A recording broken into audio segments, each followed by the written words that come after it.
Welcome, dear traveller, to the ancient world of Egypt. Let yourself settle in comfortably as we journey together along the timeless banks of the Nile. There's no rush here, just the slow, gentle rhythm of discovery. As you relax deeper with each breath, allow yourself to drift back through the centuries, back to a land of golden sands and endless mysteries. Let these stories carry you peacefully toward rest. Our journey begins where all of Egypt began, along the gentle, flowing waters of the Nile River. Picture, if you will, this ribbon of life cutting through an endless sea of golden sand. Ancient Egypt developed along these fertile banks, where the predictable flooding of the river made large-scale civilization not just possible, but inevitable. Without the Nile, there would be no Egypt, no pyramids rising toward the heavens, no pharaohs, no golden age of wisdom and art, just endless desert, stretching as far as the eye could see. But the Nile was there, and it changed everything, flowing northward with patient certainty, year after year, century after century, carrying life itself through the heart of the desert. The ancient peoples who settled along its banks learned to read the river's rhythms, to trust in its generous cycles. And from this trust, a great civilization was born. And so, each year, as predictable as the rising sun, the Nile would flood. Imagine watching the waters slowly rise, spreading across the parched land like a gentle blessing. This wasn't a destructive flood, but a gift, an annual promise kept for thousands of years. When the waters receded, they left behind something precious, nutrient-rich silt, dark and fertile, spread across the fields like a blanket. In this otherwise desert environment, where rain rarely fell and the sun beat down relentlessly, this black soil was nothing short of miraculous. Crops would grow in abundance, wheat and barley rising from the enriched earth, feeding families, communities, entire cities. This yearly cycle of flood and harvest became the heartbeat of Egyptian life, as reliable as breathing, as certain as the stars. The Nile gave, and Egypt flourished, year after peaceful year. It's no wonder, then, that the Egyptians viewed the Nile as more than just a river. To them, it was a divine force, essential to life itself, a god among gods. They wove the river into their religion, their calendar, their very understanding of existence.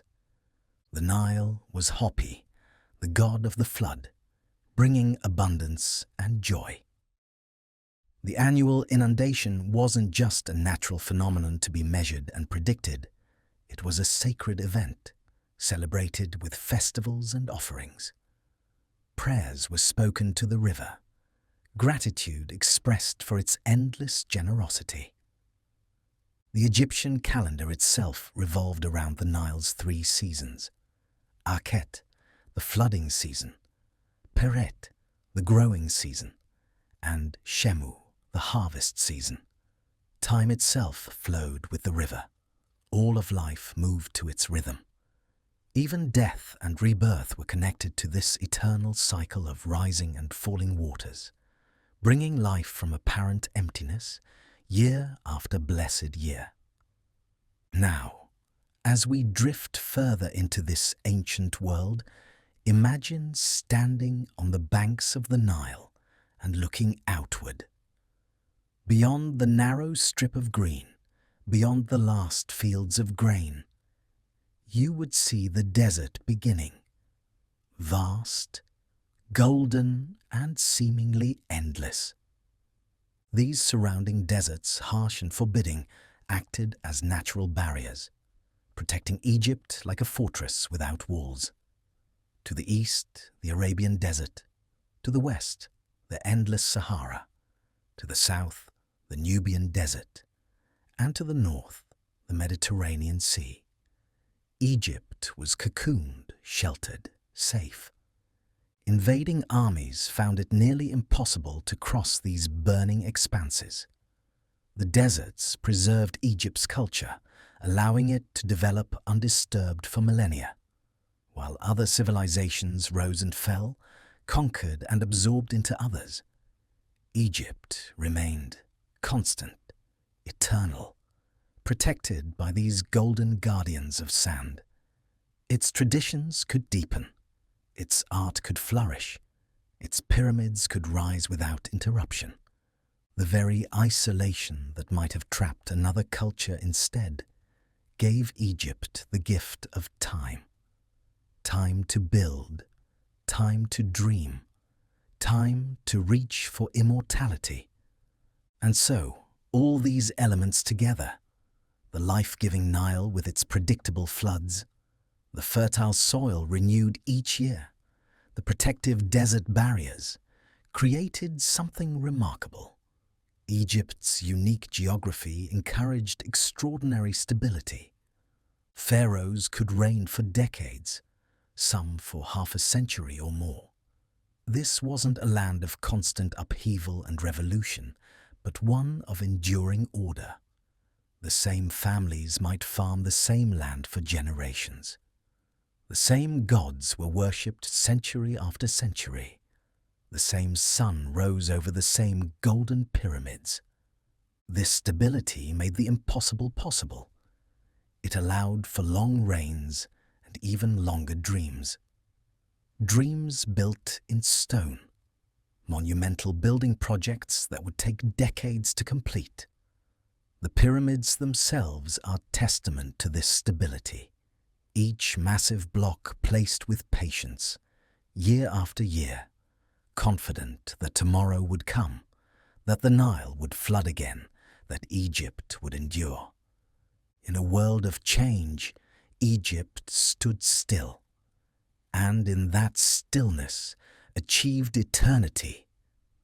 Let us drift now from the physical world, from rivers and deserts and fertile soil, into the realm of belief, into the Egyptian understanding of death and what lies beyond.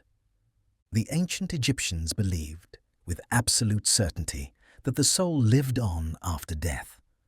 This wasn't a vague hope or a comforting thought. It was fact, as real to them as the Nile itself. But there was a condition. The soul required the body to survive in the afterlife. Imagine the soul as a bird that must return to its nest. The body was that nest. Without it, the soul would be lost, wandering forever. This belief shaped everything. How they treated the dead, how they built their tombs, how they faced their own mortality. Death wasn't an ending, but a transition, a journey to another realm where life continued, where the soul would need everything it had needed in this world. This belief gave them courage, purpose, and a different relationship with mortality. Death was not to be feared, but prepared for, carefully, lovingly, thoroughly. And so, preservation of the body through mummification became essential, absolutely essential, for eternal life. The priests who performed this sacred work were not merely undertakers, but guardians of eternity. The process was long, taking 70 days to complete, each step performed with ritual precision. The internal organs carefully removed and preserved in canopic jars. The body washed and anointed with precious oils. Natron salt applied to draw out moisture. Then, layer upon layer of linen wrappings, each layer a prayer, a protection. Between the wrappings, amulets were placed, small protections for the journey ahead. The Book of the Dead might be included, a guidebook for navigating the afterlife. Finally, the mask, golden for pharaohs, painted for others, to help the soul recognize its own body. This wasn't done out of fear or superstition, but out of love. Love for the deceased and respect for the eternal journey they were about to undertake. Every wrap, every prayer, every precious oil was an act of devotion, ensuring that their loved one would live forever. With the body preserved, it needed a home. But not just any home. Tombs were designed as eternal dwellings, places where the soul could rest, comfortable and provided for throughout eternity. Imagine these tombs, some carved into cliffs, others built as massive pyramids. Inside, chambers decorated with scenes from life, hunting in the marshes, feasting, sailing on the Nile. The walls themselves were alive with memory and promise. And they were filled with everything one might need in the afterlife. Food and drink, placed in abundance. Bread, beer, wine, dried meats, tools for working, furniture for comfort, jewelry and fine clothes, games for entertainment, even small servant figures called ushapti, magical helpers to do work in the afterlife. For the wealthy, these tombs were elaborate. For the poor, more modest, but the principle was the same. The tomb was not a place of decay, but a home, a place where life continued, where the soul could dwell in peace, surrounded by familiar things for all eternity. Now let your mind drift to the highest of all Egyptians, the pharaohs. These were not mere kings or rulers in the way we understand today. Pharaohs were believed to be divine rulers, part human, yes, but also part God. The pharaoh was the living Horus, the falcon god, the son of Ra, the sun god. When the pharaoh spoke, it was the voice of the gods themselves. When the pharaoh commanded, heaven and earth moved to obey. This wasn't arrogance. This was the understood order of the universe. The pharaoh stood between the human world and the divine realm, maintaining Ma'at, the cosmic order, the balance of all things. Through the pharaoh, the gods blessed Egypt. Through the pharaoh, the Nile flooded on time, crops grew, and chaos was kept at bay. To serve the pharaoh was to serve the gods. To build for the pharaoh was to build for eternity. And so, when a pharaoh commanded a tomb to be built, it wasn't just construction, it was sacred work. And this brings us to perhaps the most important understanding of all. Building monumental tombs was considered a sacred duty, not an act of vanity. When we look at the pyramids today, massive and magnificent, we might think of ego, of rulers demanding monuments to themselves. But this misses the deeper truth. These structures were built out of religious devotion, out of a genuine belief in eternal life and the divine nature of kingship. The workers who hauled the massive stones, the craftsmen who carved the hieroglyphs, the architects who calculated the angles. They weren't slaves as once believed, but devoted workers performing sacred service. Building a tomb for a divine pharaoh was an honor, a way to ensure Ma'at continued, a way to serve the gods themselves. Each block placed was a prayer. Each chamber carved was an offering. The pyramid wasn't just a tomb, but an engine of resurrection, a machine for generating eternal life. When it was complete, the pharaoh could die knowing the way to eternity was prepared, and Egypt could rest, knowing their divine king would continue to watch over them from the afterlife.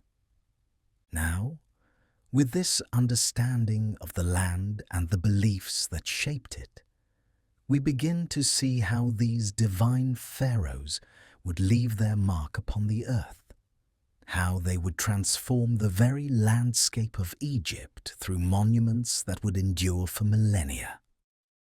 Our journey continues deeper into the golden age of pyramid building.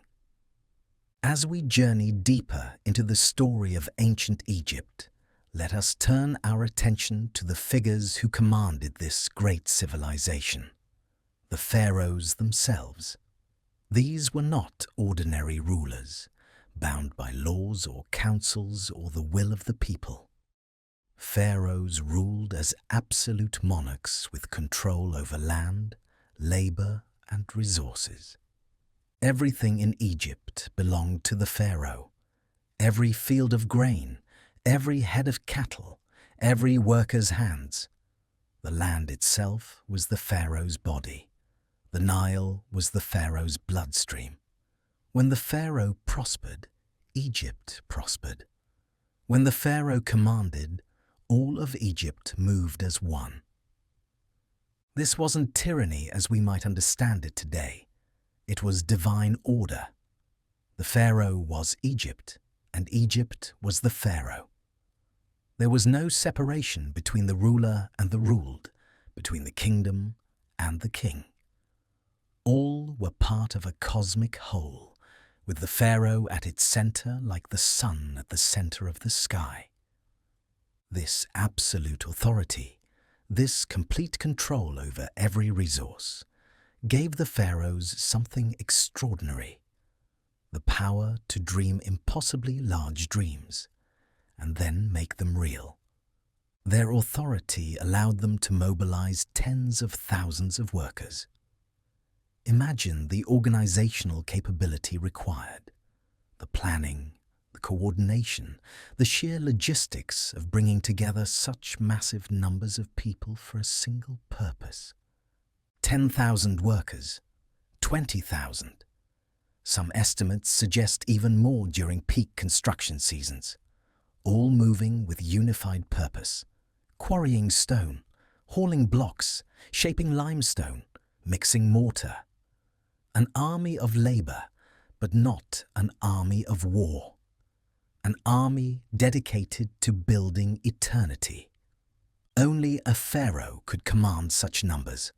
Only a divine ruler could inspire such devotion. The word would go out across Egypt, from the delta to the cataracts, and workers would come. Farmers during the flood season, skilled craftsmen year-round, all answering the call of their god-king. It was a display of power unlike anything else in the ancient world.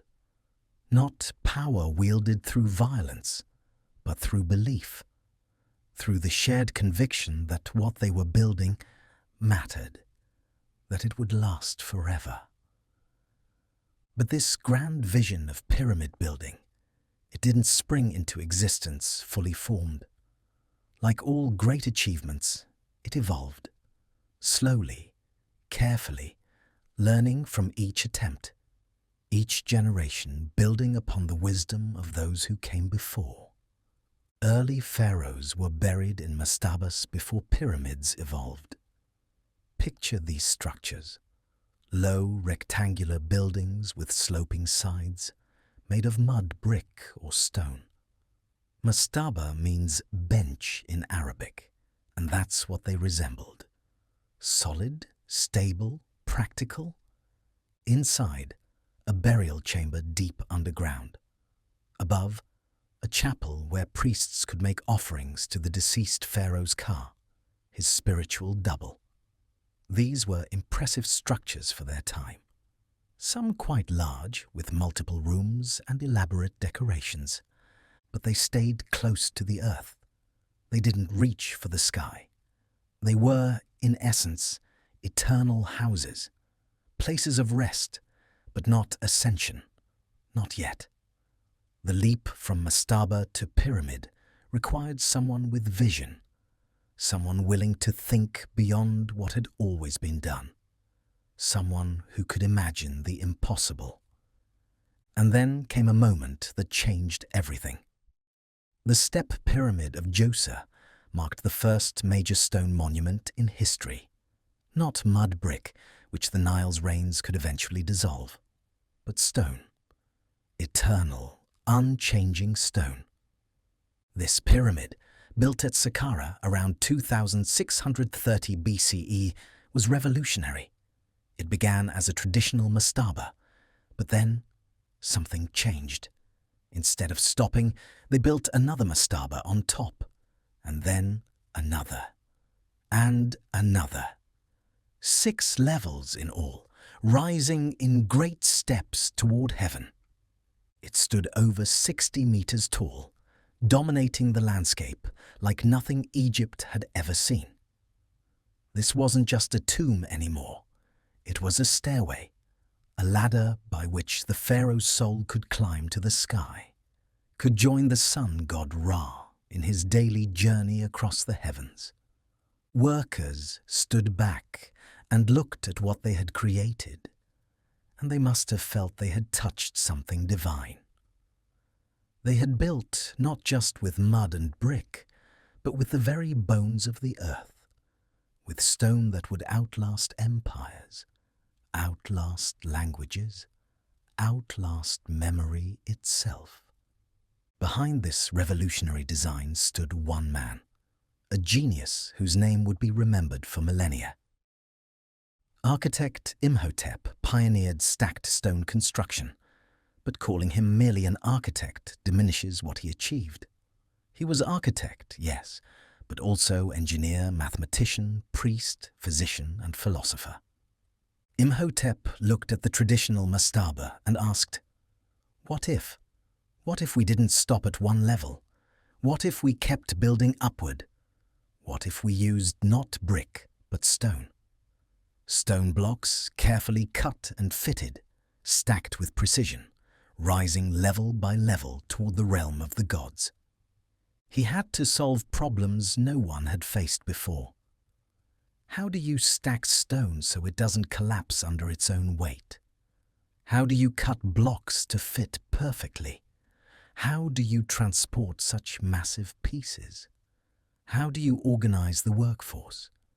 Every question led to innovation. Every challenge met with ingenuity. Imhotep's genius wasn't just in the design, but in making it real, in transforming vision into physical reality, block by careful block.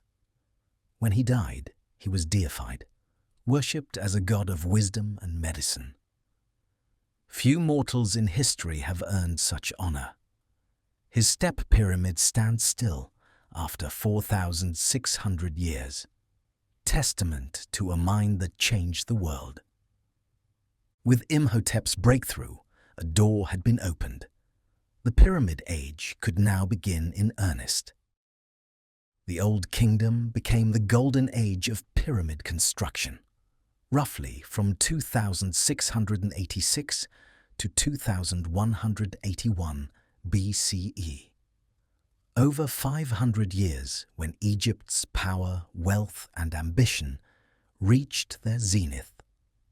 During this time, multiple generations of pharaohs would each leave their mark on the Egyptian landscape, each pyramid a prayer in stone, each one learning from the last, improving, refining, reaching ever higher.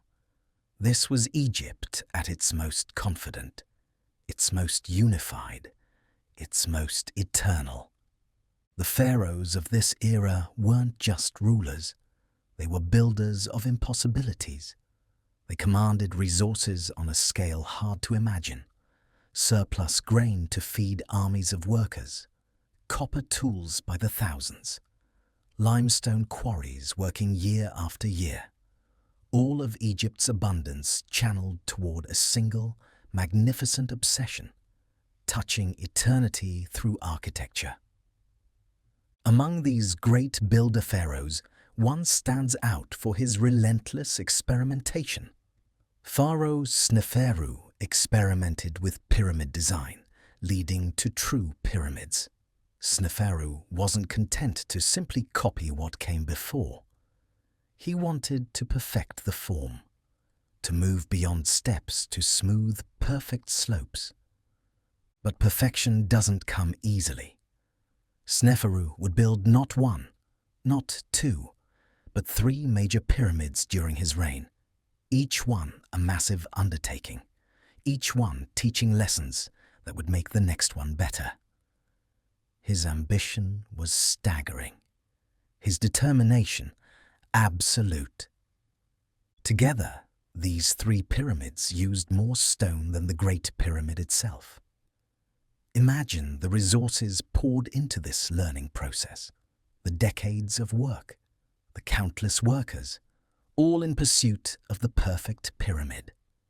This was pharaonic power in its purest form. The ability to say again and begin anew, larger than before. Sneferu's first attempt stands as a monument to both ambition and the hard lessons of engineering. The bent pyramid shows early engineering mistakes and corrections.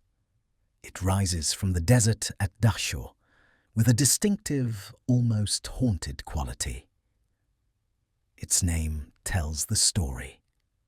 It begins with steep sides rising at about 54 degrees, confident, aggressive, reaching boldly skyward. But then, about halfway up, something changes. The angle suddenly becomes gentler, about 43 degrees. The pyramid appears to bend as if it lost its nerve halfway to heaven. What happened?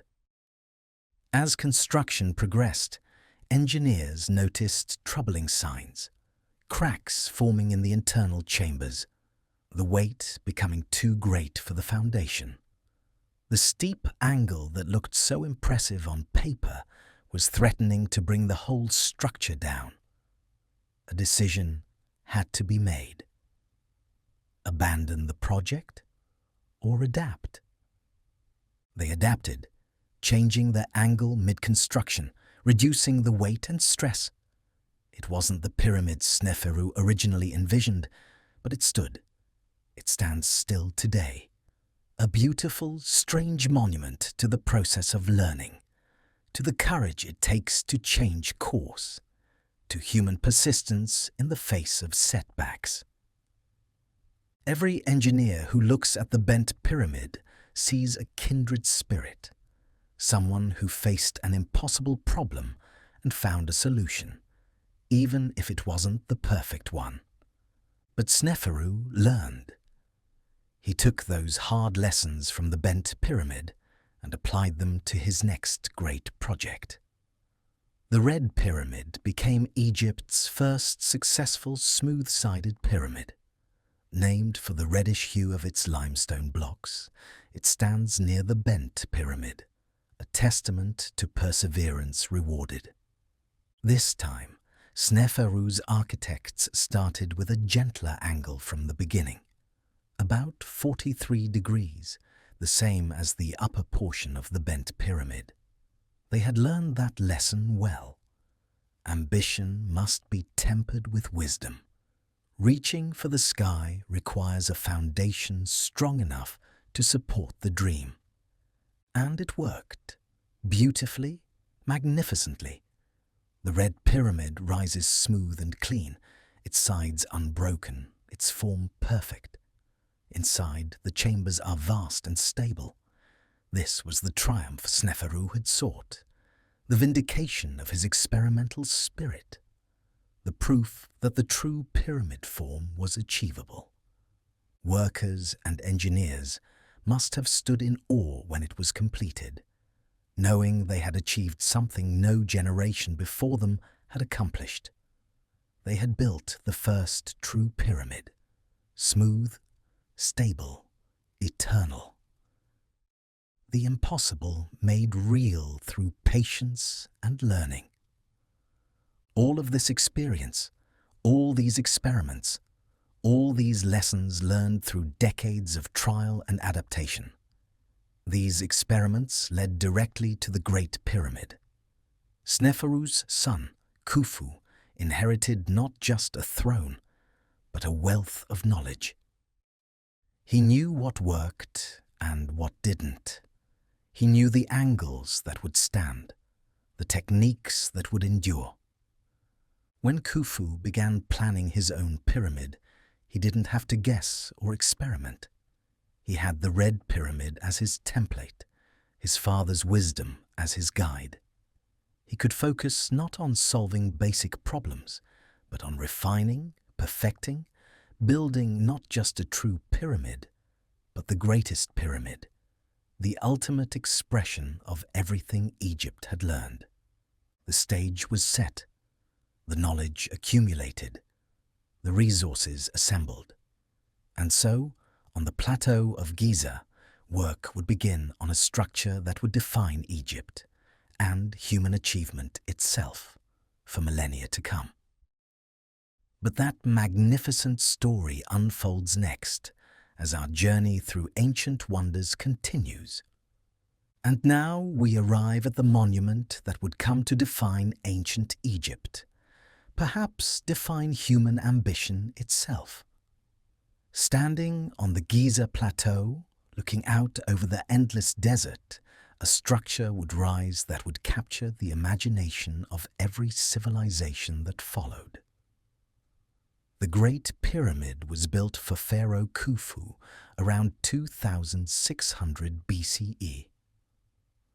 Khufu, known to the Greeks as Cheops, was Sneferu's son. He inherited not just a kingdom, but all the accumulated wisdom of pyramid building, every lesson learned, every technique perfected. His father had given him the ultimate gift, knowledge. And with that knowledge, Khufu would build something that transcended even his father's achievements. The location chosen was Giza, a limestone plateau overlooking the Nile Valley, visible for miles in every direction. Here, the bedrock was solid, strong enough to bear unimaginable weight. Here, limestone of the finest quality could be quarried nearby. And here, Khufu would leave his mark on eternity. The work began, and with it the greatest construction project the world had yet seen. When completed, it originally stood about 146 meters tall. Let that settle in your mind for a moment. 146 meters, over 480 feet.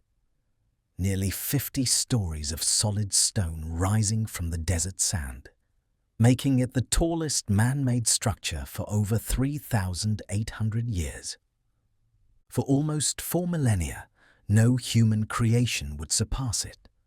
Not the great cathedrals of medieval Europe, not the towers of the Renaissance.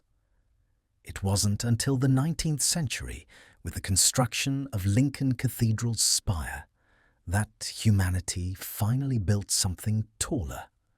3,800 years of supremacy, generations upon generations, living in a world where the Great Pyramid was the tallest thing humanity had ever made. Standing at its base, craning your neck upward, trying to see the apex, you would understand what the word monumental truly means. This wasn't just a building, it was a mountain that humans had made, block by patient block, reaching toward the realm of the gods themselves. The scale of construction required to achieve this height is almost incomprehensible. Over 2 million stone blocks were used in its construction. 2 million. Each one cut, shaped, transported and placed with precision. Each one part of an enormous three-dimensional puzzle that had to fit together perfectly. Imagine trying to count to 2 million. It would take you weeks counting continuously. Now imagine each number represents not just a count, but a physical object, a massive stone block, each one requiring human hands to move it, position it, secure it. The logistics alone are staggering. These blocks formed layer upon layer, rising higher and higher, creating internal chambers, passages, galleries, all while maintaining the pyramid's precise geometrical form. 2 million individual decisions, 2 million acts of human will, all combining into a single, unified whole. This wasn't construction. This was symphony, performed in stone. And these weren't small stones that one person could carry. Each block weighed an average of 2 to 3 tons, 2 to 3,000 kilograms, the weight of a large automobile. And they had to be moved without wheels, without machines, without any of the technology we take for granted today. Some blocks were even heavier, much heavier. The granite blocks in the king's chamber weigh up to 80 tons each, 80,000 kilograms, transported from Aswan, over 800 kilometers away, then somehow lifted more than 60 meters up inside the pyramid. The mind struggles to grasp how such feats were possible. Yet they did it, block after block, year after year. Human strength, human ingenuity, and human determination proving capable of moving mountains, or in this case, building them. Each block, a prayer in limestone. Each placement, an act of devotion, all in service of eternal life for their God-King. But perhaps the most remarkable achievement of all wasn't the size or the weight, it was the precision. The pyramid is aligned to the cardinal directions with astonishing precision. The 4 sides face almost exactly north, south, east, and west. The margin of error is less than 4 minutes of arc, less than 1/15 of a single degree. To achieve this without compasses, without sophisticated surveying equipment, without satellites or GPS, required careful observation of the stars, tracking celestial movements, understanding the cosmos. The pyramid wasn't just built on the earth, it was built in harmony with the heavens, its orientation determined by the eternal wheeling of the stars above. This precision extended to every aspect of the construction. The base is almost perfectly level. The sides are almost exactly the same length. The angles are nearly perfect. Whoever planned this structure understood geometry, astronomy, and engineering at a level that seems miraculous. Yet it was human, thoroughly, wonderfully human. Proof of what our species can achieve when vision meets determination. Now, as we contemplate this magnificent achievement, a question naturally arises. How? How did they do it? For centuries, this question haunted historians and sparked wild theories. But modern archaeology has revealed the truth, and it's more inspiring than any myth. Workers were skilled laborers, not slaves. This might be the most important fact to understand. The pyramids were not built by masses of enslaved people, whipped and driven by cruel overseers. That image, popularized by Hollywood and ancient Greek historians who wrote thousands of years after the fact, is simply wrong. These were free workers, skilled craftsmen, engineers, and seasonal laborers. They were paid for their work, fed, and housed. They took pride in what they built. Graffiti found inside the pyramids shows work gangs giving themselves names like Friends of Khufu and Drunkards of Menkore. These are not the words of slaves, but of workers who felt ownership of their labor. They were building something sacred, something eternal, something that would honor their God-King, and, through him, honor all of Egypt. This wasn't forced labor. This was national service in its highest form. A calling, a privilege. each worker playing a part in something far greater than themselves. Many were farmers working during the Nile flood season. Picture the rhythm of Egyptian life. For much of the year, farmers tended their fields, planting during Pere, harvesting during Shemu. Their hands knew the feel of grain and soil, their days measured by the sun's journey across the sky. But during Akhet, the flood season, when the Nile rose and covered the fields, there was no farm work to be done. The land rested under water, being renewed.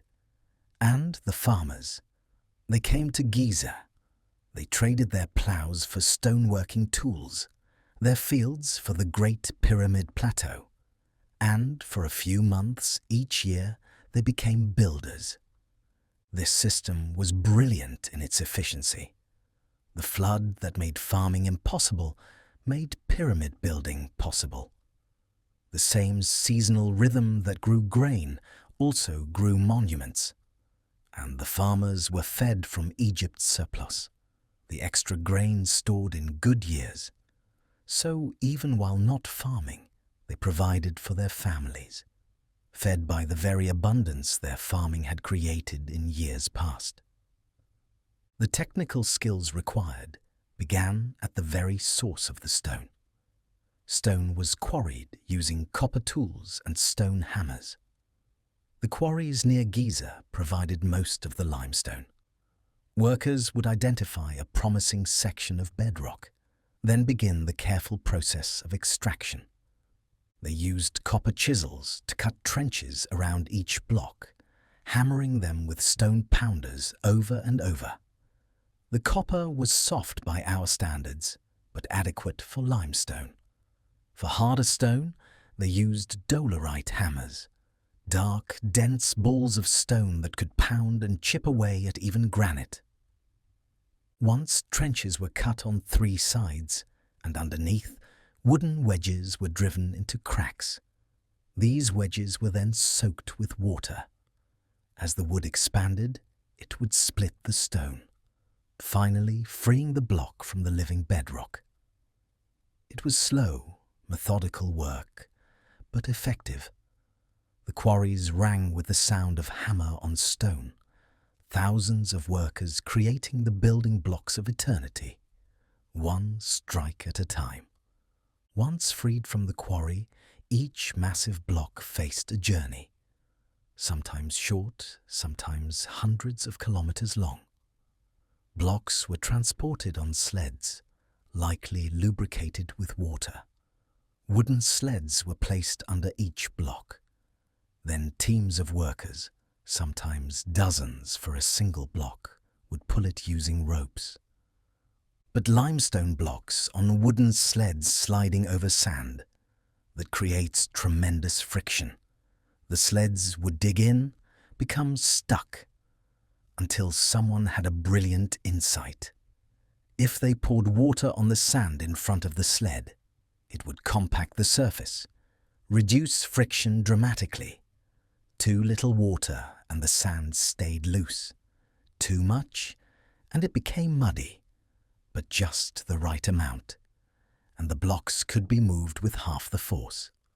We know this technique was used because a tomb painting shows exactly this: a worker standing on the sled pouring water while others pull. It's a small detail in one painting, but it solves a mystery that puzzled engineers for centuries. Sometimes the simplest solutions are the most elegant. Water and sand, 2 of Egypt's most abundant resources, working together to move mountains. The final challenge was the most daunting. How do you lift multi-ton blocks over 100 meters into the air? Ramps were probably used to raise stones during construction. Though no ramps survive today, it's the most logical solution, and evidence of ramps has been found at other pyramid sites. There are several theories about the ramp design. Perhaps a single massive ramp stretching from the ground to the pyramid's peak, or a spiraling ramp that wrapped around the pyramid as it grew, or internal ramps built within the structure itself. Each approach has advantages and challenges. Perhaps different pyramids used different methods, or perhaps they used a combination. What we know for certain is that the blocks went up, level by level, year after year, whether dragged up long ramps or levered up shorter ones, whether pulled by teams or rolled on wooden cylinders. Human ingenuity found a way. The pyramid rose not through magic or mystery, but through practical problem-solving, through trial and error, through the accumulated wisdom of generations of builders learning their craft. And so, the Great Pyramid grew, block by block, course by course, each day adding to what would become humanity's most enduring monument. Each worker contributing their strength to something that would outlast nations, outlast languages, outlast the memory of their names, but not the memory of what they built.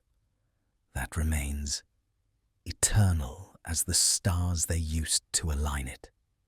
Our journey through these ancient wonders continues deeper still. To truly understand the pyramids, we must look beyond the stone itself, beyond the engineering marvels and mathematical precision. We must look at the people, the thousands upon thousands of human beings who made this vision real. Let us walk among them now, stepping back through time to the bustling construction sites where the impossible became possible. Workers lived in organized villages near the pyramids. These weren't crude camps or temporary shelters. They were planned communities, complete with streets, houses, bakeries, and workshops. Archaeological excavations have uncovered these villages, revealing the daily lives of the pyramid builders in remarkable detail. The workers' village near Giza housed thousands. Neat rows of mud brick structures, each one home to a family or group of workers. There were separate areas for different types of workers. Skilled craftsmen had their quarters. Seasonal laborers had theirs. Overseers and administrators lived in slightly larger homes, befitting their status. These communities had infrastructure, storage facilities for grain and supplies, workshops where copper tools were made and repaired, even breweries and bakeries operating at industrial scale to feed the workforce. This wasn't chaos. This was civilization, organized, efficient, purposeful. A city built to build a monument, a community devoted to creating eternity. And the workers were cared for. They were paid in bread, beer, and meat. In an economy that didn't yet use coined money, payment came in the form of sustenance itself, and not meager rations, but substantial amounts, enough to feed their families, enough to make the hard labor worthwhile. Bread was the staple, baked in massive ovens, distributed daily. Beer, which was thick and nutritious, more like liquid bread than modern beer, provided calories and made the water safer to drink. And meat, mutton, goat, even cattle, luxuries that many workers might not have enjoyed regularly in their home villages. Here, on the pyramid site, they ate well. Records carved in stone list the quantities. Thousands of loaves of bread each day, hundreds of jugs of beer, animals slaughtered by the dozen to feed the workforce. The pharaohs' commitment to this sacred project extended to ensuring those who built it were well nourished, well treated. Their strength was Egypt's strength. Their labor was holy labor, and they were compensated accordingly. The dangers of construction work were very real. Moving multi-ton blocks, working at great heights, handling heavy tools. Accidents happened, workers were injured, sometimes gravely, but remarkably, medical care was provided for injured workers. This wasn't an age of callous disregard for human life, at least not here, on this sacred construction site. Medical papyri from ancient Egypt show sophisticated knowledge of anatomy, surgery, and treatment of injuries. Bone fractures were set with splints, wounds were cleaned and bandaged. Pain was managed with opium and other medicines. Archaeological evidence shows healed fractures in the remains of pyramid workers, bones that broke and then mended, proof that injured workers received care and recovered. There was even something resembling workers' compensation. Some records suggest injured workers continued to receive their rations while recovering. The community took care of its own. The pharaohs' sacred duty extended not just to building for the gods, but to caring for those who served. Each worker was valuable. Each life mattered. This wasn't disposable labor. These were Egypt's people, doing Egypt's most important work. And they knew it. They felt it. The evidence is written in their own hands. Graffiti left by workers shows pride in their labor.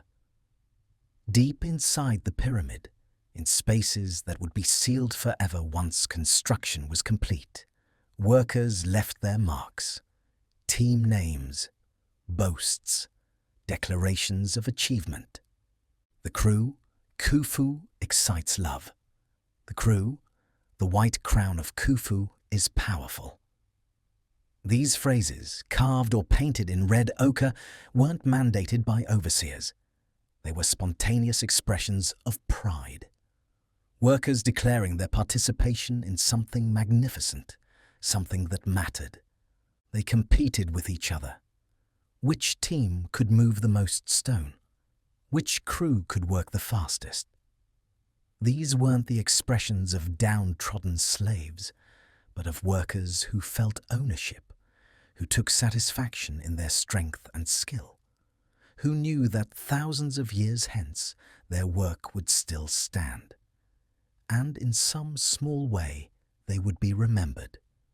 Their names might be lost, but not their achievement, never their achievement. All of this, the organized villages, the substantial payment, the medical care, the pride and competition, all of it points to a profound truth. Construction was a national religious project. This wasn't one pharaoh's vanity or one generation's burden. This was Egypt's purpose, collectively held, collectively pursued. Every region of Egypt contributed. Lower Egypt sent stone. Upper Egypt sent laborers. The Delta provided food. The quarries of Aswan shipped granite. The entire nation, from the Mediterranean to the cataracts, participated in this great work. It unified Egypt, gave it common purpose, common pride. To work on the pyramid was to serve the gods, to ensure Ma'at continued, to guarantee Egypt's prosperity. When the pyramid was complete and the pharaoh passed into the afterlife, he would continue to protect Egypt from the realm of the gods. The pyramid wasn't just his tomb. It was Egypt's insurance policy, their connection to divine power, their bridge between the mortal world and eternity. Everyone understood this. From the highest priest to the lowest laborer, the pyramid mattered. And so they gave their strength, their skill, their years of labor, willingly, proudly, knowing they were part of something far greater than themselves. Now let us pass through the massive stone entrance, descending into the cool darkness within, away from the desert heat and bright sunshine, into the mysterious interior of the pyramid itself. Here, in these hidden chambers and narrow passages, the true purpose of all this construction becomes clear. Pyramids contained complex internal chambers and passages. The exterior might appear as a simple geometric form, clean lines rising to a point, but inside, the pyramids were far more intricate. A maze of corridors, chambers, galleries, and shafts, each serving a specific purpose, each carefully planned and executed.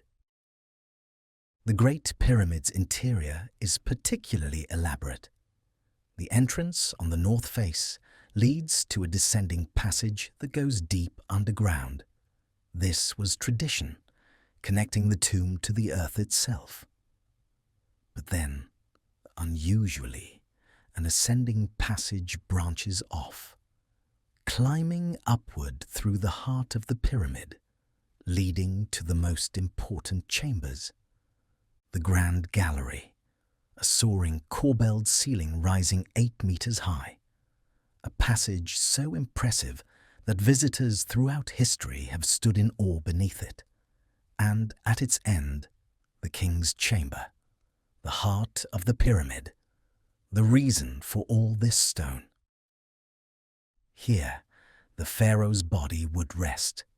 Here, his soul would begin its eternal journey. The King's Chamber housed a granite sarcophagus, simple, rectangular, unadorned, but made from red granite, transported from Aswan, over 800 kilometers away. This was no ordinary stone coffin. It was carved from a single massive block, hollowed out with incredible precision. Its placement in the chamber was so precise that it must have been positioned during construction, the chamber built around it. When the pyramid was sealed, this sarcophagus would have held the pharaoh's mummified body in its golden coffin, surrounded by all the treasures and provisions needed for the afterlife. The walls around it, made of massive granite blocks weighing up to 80 tons each, formed a protective shell, a fortress of stone guarding the king's eternal rest. Above the king's chamber, 5 relieving chambers distribute the massive weight of stone above, preventing the ceiling from collapsing. Engineering integrated with sacred purpose, every detail considered, every possibility anticipated. This chamber had to stand forever, and it has. For 4,500 years, these massive granite blocks have held firm, protecting the space below, adding to the mystery of the internal design. Air shafts may have had symbolic or ritual meaning. 2 narrow shafts, measuring about 20 by 20 centimeters, extend from both the king's chamber and the queen's chamber, angling upward through the pyramid's mass to open on the exterior faces. For centuries, scholars debated their purpose. If they were truly for ventilation, why would a sealed tomb need fresh air? The pharaoh no longer breathed, yet they exist, carefully constructed, precisely angled. Modern researchers have suggested they may have served a ritual purpose, pathways for the pharaoh's soul to ascend to the stars.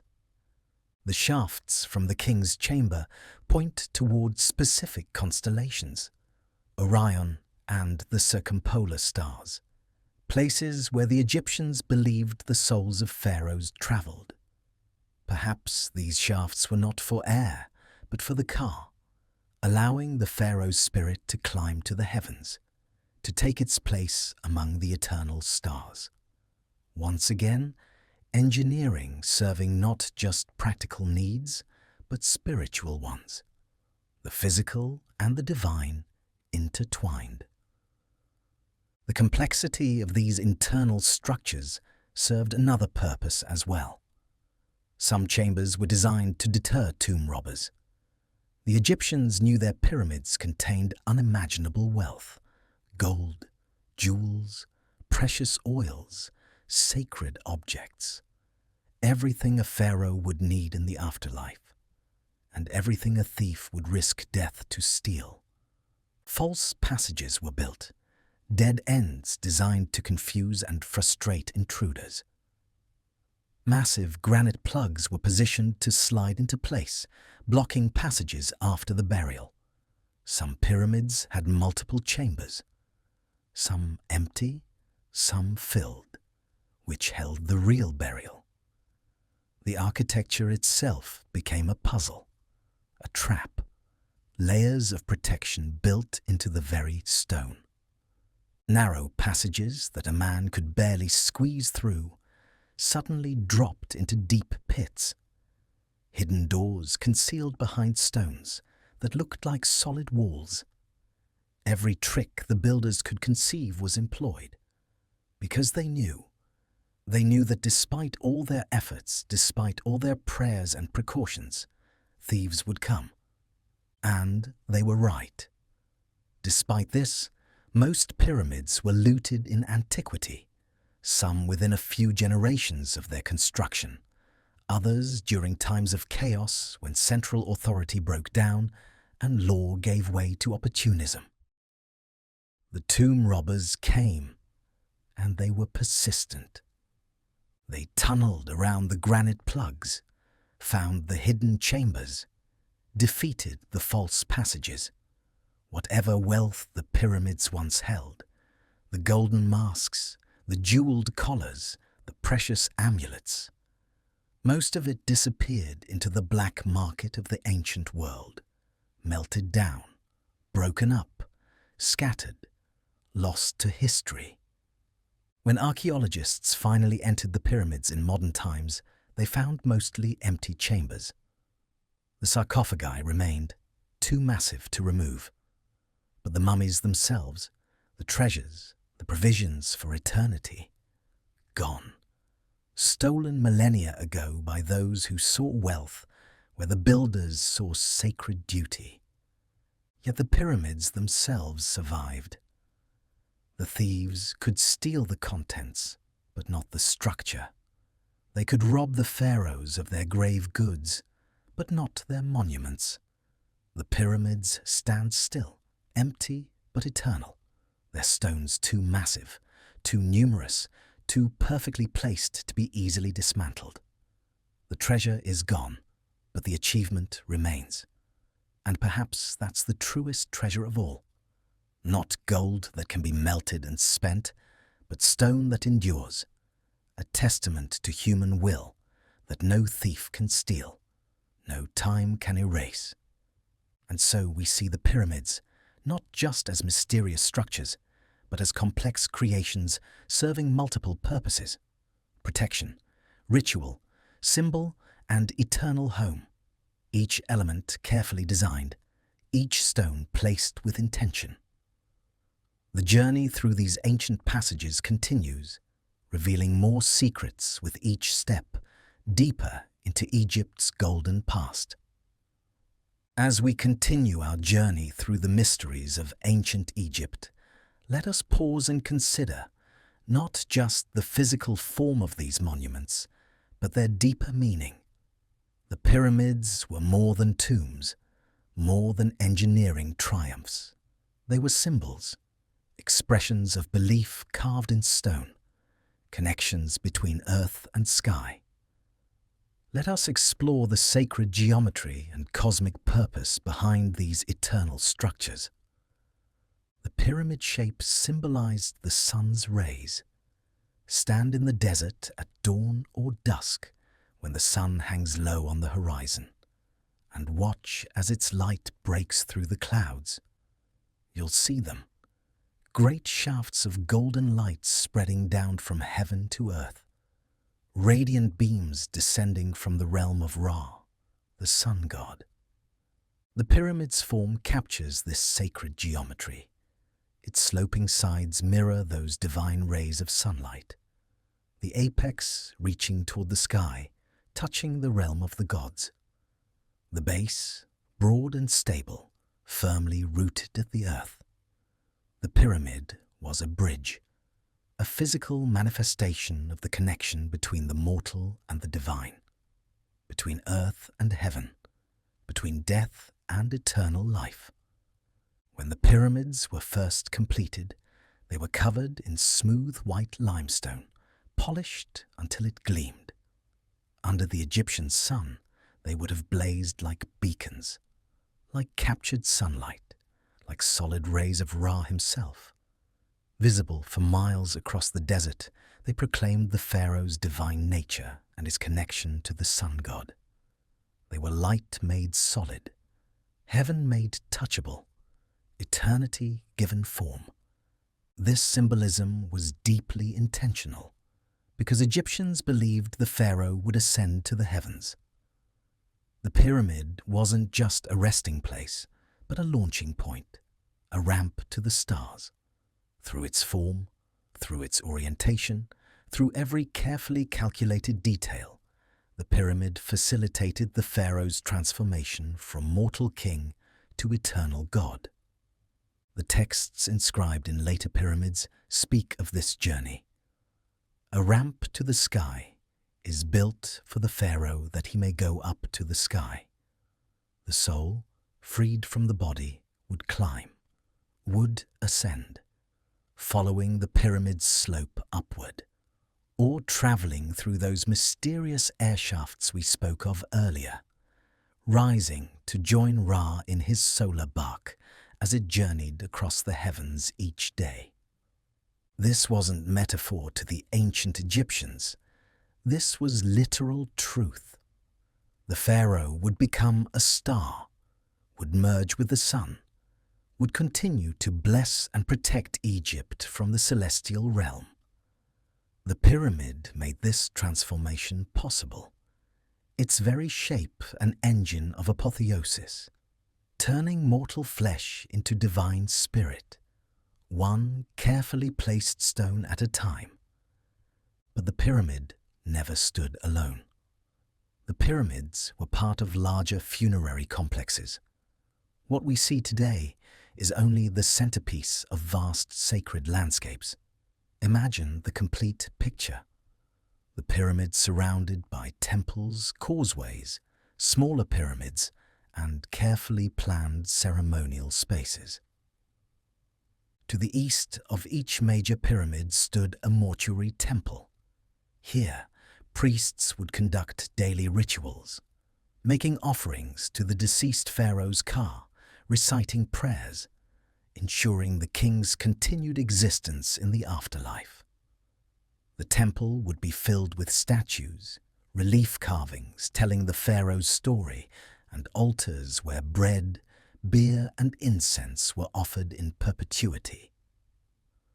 From this mortuary temple, a long causeway extended, sometimes over 1 kilometer long, a covered corridor connecting the upper temple to a valley temple below, near the Nile.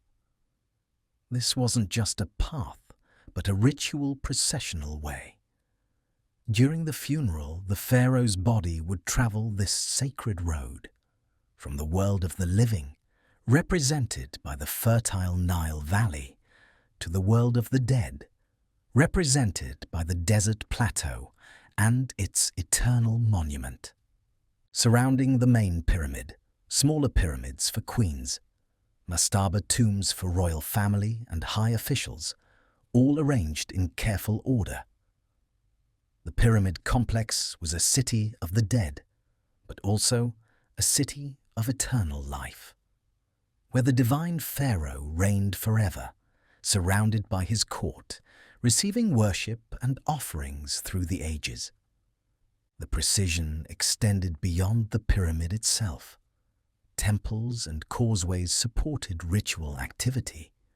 These weren't afterthoughts, but integral parts of the sacred design.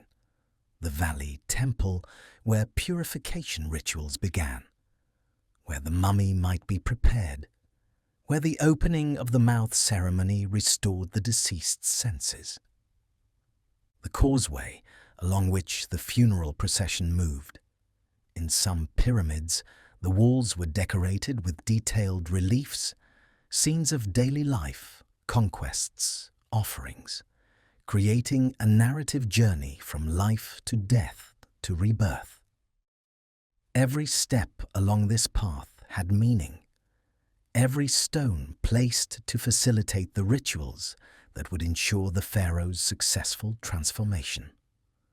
The mortuary temple, where the eternal service would continue, where priests would come each day for decades, centuries even, maintaining the connection between the living and the dead, between earth and heaven.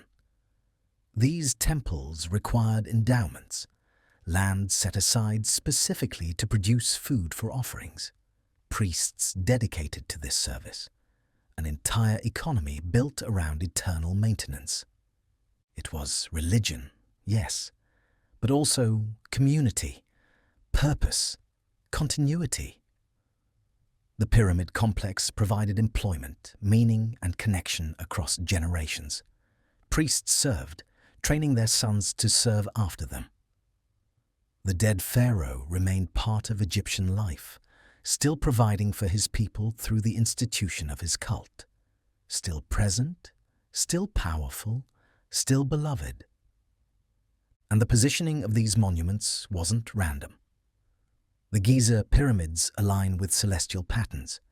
The three pyramids of Khufu, Khafre, and Menkaure, standing in a row but slightly offset. This arrangement has been noted to mirror the three stars of Orion's belt, the constellation the Egyptians associated with Osiris, god of the afterlife. The pyramids face true north with incredible accuracy, achieved by careful observation of the circumpolar stars, stars that never set, that wheel eternally around the celestial North Pole. These were the imperishable stars, where pharaohs hoped to dwell forever. By aligning with them, the pyramid connected to eternity itself. Even the shafts inside the pyramids pointed to specific stars: Sirius, which heralded the Nile's flooding, and Thuban, which served as the pole star in that era. The pyramids were not just monuments on the ground, but part of a larger cosmic architecture, earth and sky working together, stone and stars aligned, mortal construction in harmony with divine order. To understand the pyramids, we must understand they were never just buildings. They were theology made solid, astronomy translated to stone, belief given eternal form. Every angle calculated not just for structural stability, but for spiritual significance. The pyramids were where earth touched heaven, and they were positioned so that heaven could find them.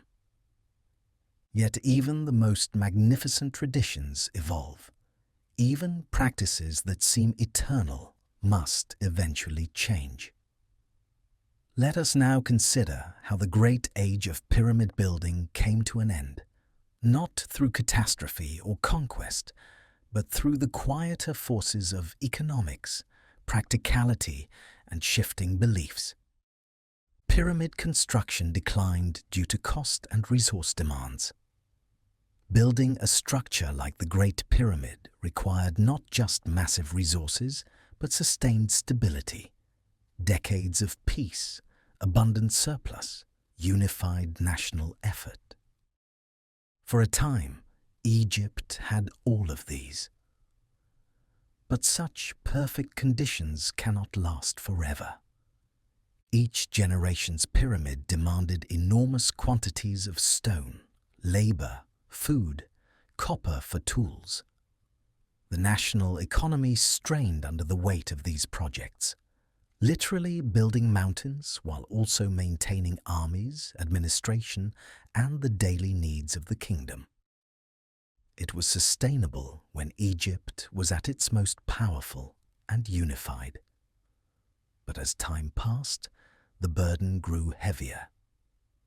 The later Old Kingdom saw pharaohs still building pyramids, but smaller ones, requiring less stone, less labor, less time. The trajectory was clear. Even as the religious significance remained, The practical ability to build on the scale of Khufu was fading. Egypt was still wealthy, still powerful, but no longer quite so abundant that it could casually build the tallest structures in the world. Reality was asserting itself. And there was another problem, a problem that all the engineering ingenuity couldn't solve. Later, pharaohs chose hidden tombs in the Valley of the Kings. By the New Kingdom, over 1,000 years after the Great Pyramid was built, pharaohs faced an uncomfortable truth. The pyramids, for all their magnificence, for all their spiritual power, were essentially giant signs saying, "Treasure here." The tomb robbers had proven too persistent, too clever. Even the most elaborate defenses eventually failed. A new approach was needed. If massive monuments attracted thieves, perhaps the solution was to build no monument at all, at least not one visible above ground. The Valley of the Kings, a remote desert canyon on the west bank of the Nile near Thebes. Here, pharaohs would be buried in secret, tombs carved deep into the living rock, their entrances hidden, disguised, sometimes deliberately collapsed after the burial. No great pyramid marking the spot, just the silent cliffs and the watchful desert. Security through obscurity rather than through mass. This new approach had many advantages. Rock-cut tombs were cheaper and easier to protect. Instead of quarrying millions of blocks and assembling them into a pyramid, workers simply carved into the cliff face, excavating rather than building, removing stone rather than placing it. This took far fewer workers, far less time, far less national wealth. A tomb that might have taken decades to build as a pyramid could be excavated in years. The rock itself provided natural protection, thick layers of stone above, solid walls around. And because the tombs were underground, they could be guarded more easily. A few trusted guards at hidden entrances rather than trying to secure an enormous visible monument. The chambers could still be decorated beautifully. Walls painted with scenes from the Book of the Dead, ceilings adorned with stars, the sarcophagus still made of fine stone. All the ritual needs could be met, but without the massive expense and vulnerability of a pyramid. It was practical wisdom, born of hard experience. The shift also reflected that religious beliefs gradually evolved. The solar theology that made pyramids so meaningful began to share influence with other traditions. The cult of Osiris, god of the underworld, grew in importance. The emphasis shifted from ascending to the sky to journeying through the underworld, from solar resurrection to underground rebirth. The Book of the Dead became central to funerary practice. Detailed instructions for navigating the dangers of the underworld, spells and passwords to be recited. This new theology didn't require a pyramid. In fact, the walls of an underground tomb chamber provided perfect surfaces for these sacred texts and images. The architecture adapted to serve the changing religious needs. This wasn't abandonment of faith, but evolution of expression. The core beliefs remained: eternal life, the importance of the body, the power of ritual. But the forms changed, as they must when centuries pass and circumstances shift. The pyramid had been perfect for its time, but times change, even in eternal Egypt. And so, gradually, reluctantly perhaps, the Egyptians came to accept that monumental pyramids were no longer practical. The last true pyramids built in Egypt were smaller, steeper, more modest in ambition. They still carried the symbolism, still honored the traditions, but acknowledged the realities of a changing world. By the end of the Middle Kingdom, pyramid building had largely ceased.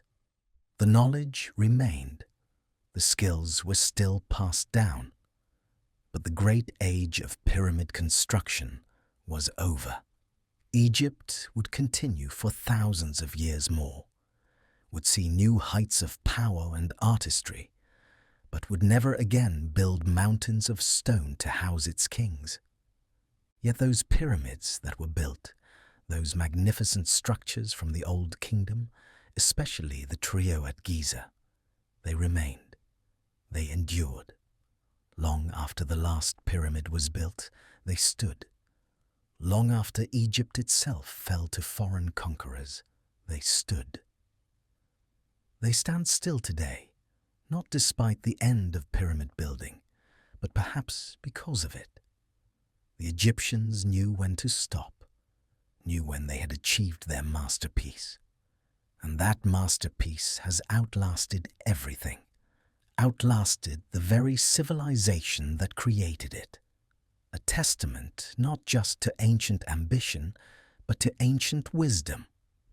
Our journey through time continues, exploring how these monuments survived the millennia, how they were rediscovered, and how they continue to inspire wonder in the modern world. For over 4,500 years, the pyramids have stood, witness to empires rising and falling, to languages being born and dying, to the entire span of recorded human history unfolding around them. Let us consider now their remarkable endurance, their survival against forces that have erased countless other monuments from the face of the earth. The pyramids survived earthquakes, erosion, and looting. Think of all that time, 4,500 years. How many earthquakes have shaken the ground beneath them? How many desert sandstorms have scoured their surfaces? How many human hands have tried to tear them down, stone by stone? Egypt sits near the boundary of tectonic plates, the African and Arabian plates grinding slowly against each other. Earthquakes have rattled through the region countless times over the millennia. Buildings have collapsed, temples have fallen, entire cities reduced to rubble. Yet the pyramids remain. Their massive base, their careful weight distribution, their sheer solidity, all combine to create structures that can ride out the Earth's trembling, absorbing the shock, flexing slightly, but never failing. The desert itself has been both enemy and protector. Wind-blown sand acts like liquid over time, eroding softer stones, wearing away surfaces, finding every crack and weakness. Rain, though rare in Egypt, can be devastating when it comes. Water seeping into cracks, expanding as it freezes on cold desert nights, slowly prying stones apart. Yet the pyramids endure this assault. Weathered, yes. Marked by time, certainly, but standing, still standing. And then there were the humans, countless generations who saw the pyramids not as monuments to be preserved, but as resources to be exploited. Tomb robbers came first, tunneling into the structures, seeking treasure. When the treasures were gone, others came seeking the stones themselves. During times of chaos, when central authority broke down, people began dismantling the outer casing stones, using them for new construction, grinding them to make lime for mortar. Yet even with all this abuse, all this pillaging, all this casual destruction spread across millennia, the pyramids survived. They were simply too massive, too well built, too fundamentally solid to be completely erased. What remains today is diminished from its original glory, yes, but it remains, standing against time itself. The greatest loss came surprisingly late in the pyramid's long history. Much of the original limestone casing was removed in medieval times. In the 12th and 13th centuries CE, Cairo was growing, becoming a great medieval city, and it needed building materials, lots of them. The pyramids, sitting just across the river, represented a convenient quarry, already cut and shaped stones, free for the taking. After a powerful earthquake in 1303, Sa'i loosened many of the casing stones, making them easier to remove. The dismantling accelerated. Limestone blocks that had stood in place for 3,000 years were pried loose, loaded onto carts, transported to Cairo. There, they were used to build mosques, fortresses, palaces, beautiful buildings in their own right, but created at the cost of the pyramid's outer skin. The process continued for centuries. Sultans and builders saw no sacrilege in this. To them, the pyramids were ancient, mysterious, but not sacred. Just old structures from a long-dead civilization. Why not put the stone to good use? They couldn't have known they were dismantling what had been one of the great wonders of the ancient world. Couldn't imagine that future generations would mourn what they so casually destroyed. What they were removing, what was lost during those medieval centuries. The Great Pyramid was once covered in polished white limestone. Imagine it as it was meant to be seen. Not the stepped, weathered structure we know today, but something entirely different, entirely magnificent. The casing stones were made of fine white Tura limestone, quarried from across the Nile, chosen specifically for its quality, its color, its ability to take a perfect polish. Each block was precisely cut and placed, fitted so tightly that even today you cannot slip a blade between the remaining casing stones at the pyramid's base. The seams were nearly invisible. The surface appeared as one seamless slope of gleaming white stone. And it was polished, carefully, laboriously polished, until it gleamed like marble, like snow, like captured moonlight. The effort required to polish millions of square feet of stone surface is almost unimaginable. Countless workers with stone and sand and patience, rubbing until each section shone. But they did it, because the pyramid had to be perfect, had to be worthy of the god-king it housed, had to mirror the divine light of Ra himself. When complete, it would have shone brightly in the sun. Picture it.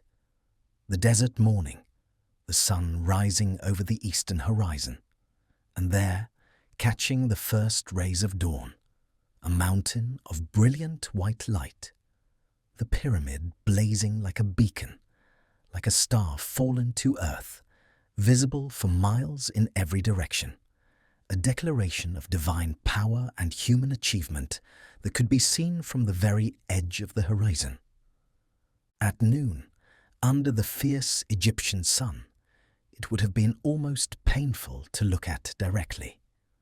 A surface so bright, so reflective, that it hurt the eyes.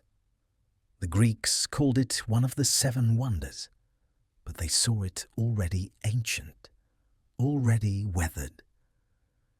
They never saw it as it was on the day of completion, when it was new and perfect and blazing with impossible brightness. At sunset, it would have glowed golden pink, reflecting the dying light like a second sun. And, at night, under the moon and stars, it would have seemed to glow with inner light, a ghost-white mountain against the dark desert, mysterious and beautiful and eternal. But that glory is gone now. Today, only the core structure remains, the outer casing stripped away, revealing the rough blocks beneath, the stepped appearance we see in photographs. The pyramid today looks like a building mid-construction or mid-demolition. The skeleton exposed, the skin removed. It's still impressive, still massive, still undeniably magnificent, but it's a shadow of what it once was. A few casing stones remain at the base, protected by being too difficult to remove or simply overlooked. These give us hints of the original appearance. Smooth, white, precisely fitted, allowing us to imagine, to reconstruct in our minds what has been lost. The pyramid stands, yes. Endures, yes. But it stands wounded, its beauty stripped away by time and necessity and human hands that couldn't see the wonder in what they were dismantling. Yet perhaps there's something appropriate in this. The pyramid has survived by shedding its outer glory, like an ancient tree that has lost its leaves, but whose core remains strong. It has endured through sacrifice, through loss, but it has endured. And that endurance, that sheer survival, is its own kind of triumph. Throughout history, observers have tried to understand these monuments, to explain them, to grasp their meaning and methods. Let us consider now how our understanding has evolved, from ancient wonder to modern science, from legend to evidence. Ancient Greek historians wrote about the pyramids.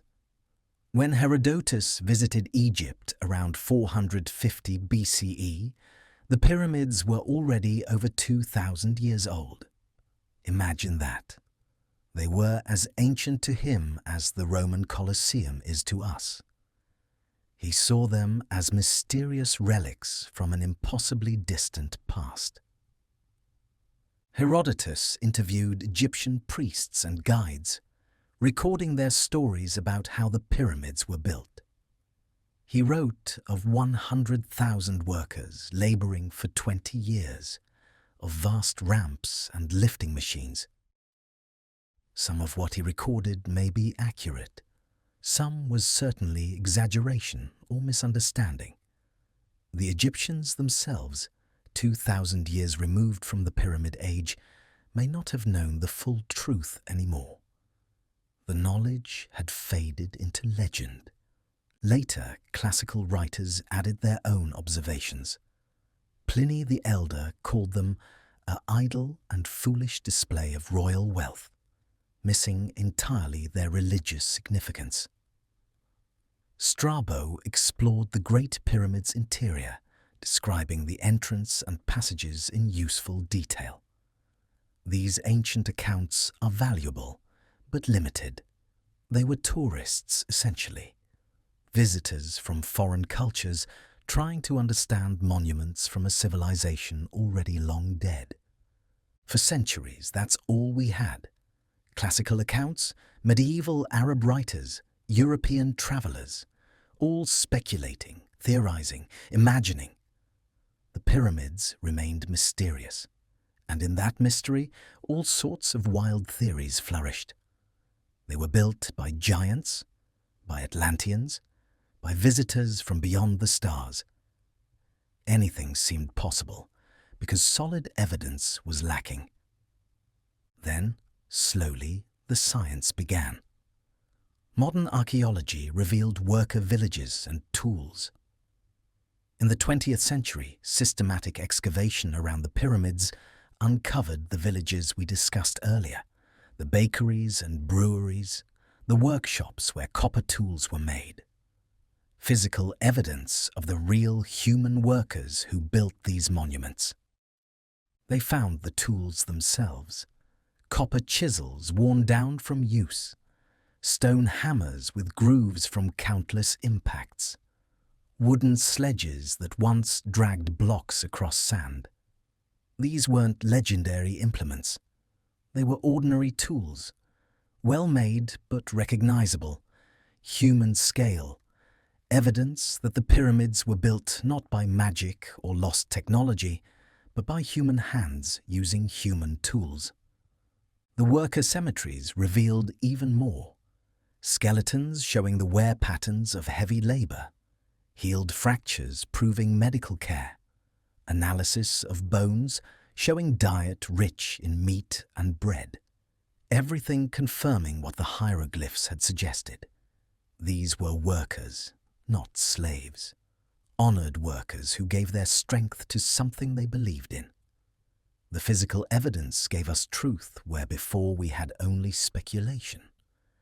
And the discoveries continue. New scanning technology continues to uncover hidden voids. Morn radiography, a technique using cosmic rays to image the interior of the pyramids without drilling or damaging them.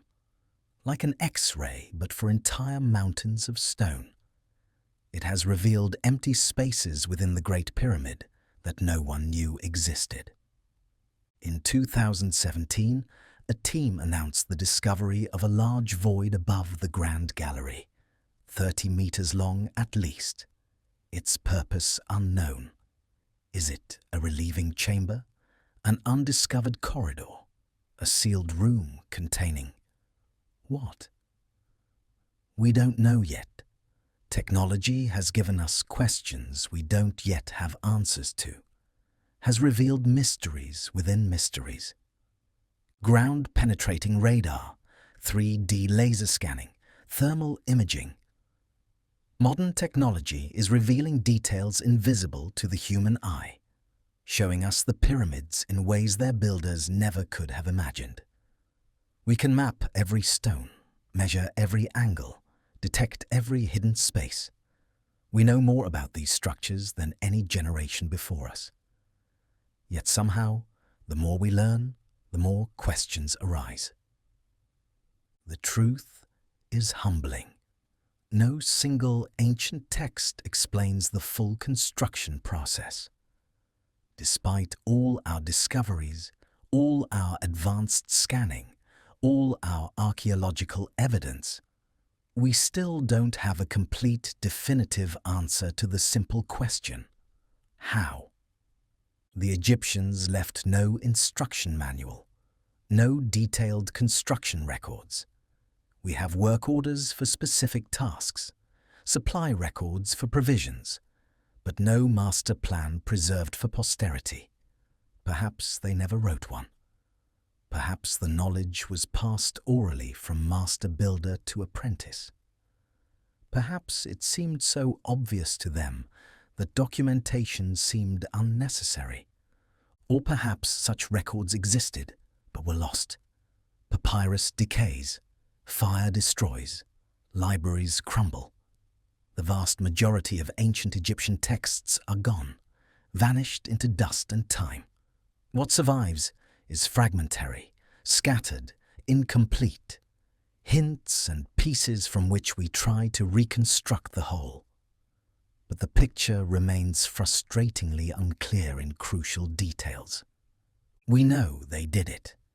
The evidence stands before us, undeniable. We understand much of how they did it, the tools, the techniques, the organization, but the complete story, the full method from quarry to completion, remains partly in shadow. The gap between what we know and what we wish to know creates a space where imagination and scholarship dance together. And perhaps this is fitting. This mystery fuels fascination today. If we knew everything, if every question had been definitively answered, would the pyramids captivate us as they do?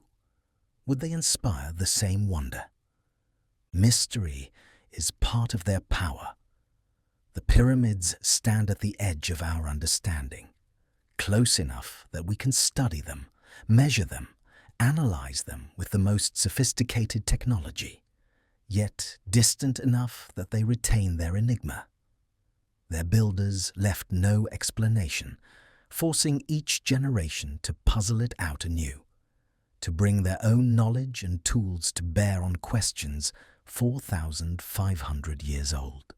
In an age where so much is explained, documented, understood, the pyramids offer something increasingly rare: authentic mystery, not manufactured or artificial, but genuine. Real gaps in knowledge where imagination must supplement evidence, where we must think, wonder, theorize, where science admits it doesn't have all the answers. This drives ongoing research. Every few years, new discoveries, new theories, new insights. The pyramids remain intellectually alive in a way fully explained monuments never could be. They're not just historical artifacts, but active puzzles. Problems that engage the best minds of every generation, inviting us to add our understanding to the accumulated wisdom of centuries. And they continue to inspire beyond academia. Artists, writers, dreamers, all drawn to these monuments, finding in them metaphors for human achievement, human mortality, human aspiration toward the eternal. The pyramids mean something different to each person who sees them. Architect, historian, spiritual seeker, or simple tourist. Each finds their own truth in those ancient stones. So, the pyramids endure. Not just physically, though that alone is remarkable, but intellectually, spiritually, imaginatively.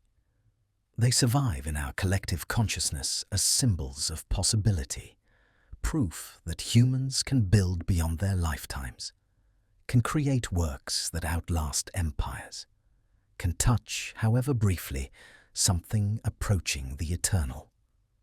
Our journey through Egypt's ancient wonders continues, exploring how these monuments have shaped not just history, but imagination itself, how they speak across millennia, and what they still have to teach us about who we are and what we might become. As we near the end of our journey through the sands of time, let us step back. Look at the larger picture. Consider not just what the pyramids were, but what they have become. How they have transcended their original purpose to become something even greater. Symbols that speak to every human heart across all ages and cultures. The pyramids are the last surviving wonder of the ancient world. Think about that for a moment. The ancient Greeks, in their wisdom and their travels, compiled a list of the most magnificent structures they had encountered. 7 wonders, 7 testaments to human creativity and ambition spread across the known world. The Hanging Gardens of Babylon, gone, swept away by time and war. The Temple of Artemis at Ephesus, destroyed and rebuilt and destroyed again. The statue of Zeus at Olympia, lost to fire. The mausoleum at Halicarnassus, shattered by earthquakes. The Colossus of Rhodes, toppled and dismantled. The lighthouse of Alexandria, crumbled into the sea. One by one, they fell. These magnificent structures, each considered the pinnacle of achievement in their time, all succumbed to the forces of destruction. Some lasted centuries, some over a millennium, but eventually each one fell. Each one, except the pyramids. Only the pyramids remain, still standing on the Giza Plateau as they have for 4,500 years. The sole survivor of that ancient list, the last wonder still wondering us. There's something profoundly moving about this. In a way, the pyramids won. They outlasted everything their ancient rivals, outlasted the civilizations that built those other wonders. They stand now not just as Egypt's triumph, but as humanity's proof that we can build things that truly last, that endure not just years or centuries, but millennia, touching something approaching the eternal. And their influence spread far beyond Egypt's borders. They influenced architecture across cultures. Long after pyramid building ceased in Egypt, the form itself lived on, migrated, transformed, appearing in civilizations that may never have had direct contact with the Nile Valley. The ziggurats of Mesopotamia, stepped pyramids that served as temples, connecting earth to heaven, much as Egypt's pyramids did. The pyramids of Nubia, built by Egypt's southern neighbors, smaller, steeper, but clearly inspired by what they saw in Egypt. The Maya and Aztec pyramids of Mesoamerica, thousands of miles away, thousands of years later, yet echoing that same fundamental form, a mountain made by human hands reaching toward the sky. Is this convergent evolution, different cultures independently arriving at the same solution? Or is it evidence of some ancient connection, knowledge traveling along trade routes now lost to history? We may never know with certainty, but what we do know is that the pyramid form speaks to something deep in the human psyche, a shape that feels right, meaningful, powerful. The stability of the wide base, the aspiration of the ascending sides, the achievement of the apex. Its geometry made sacred, mathematics made meaningful. Even in modern architecture, pyramid influences persist.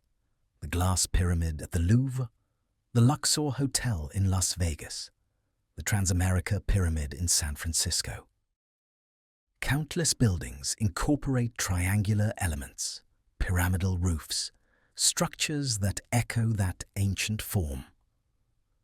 We still find beauty and meaning in the shape, still feel its power after all these millennia.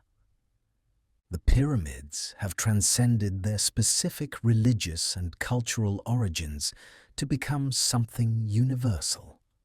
They symbolize human ambition and organization. When we want to express the grandest of human achievements, we think of the pyramids.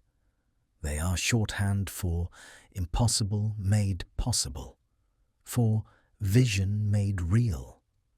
They represent ambition because they reached toward the heavens, because they attempted something that must have seemed impossible.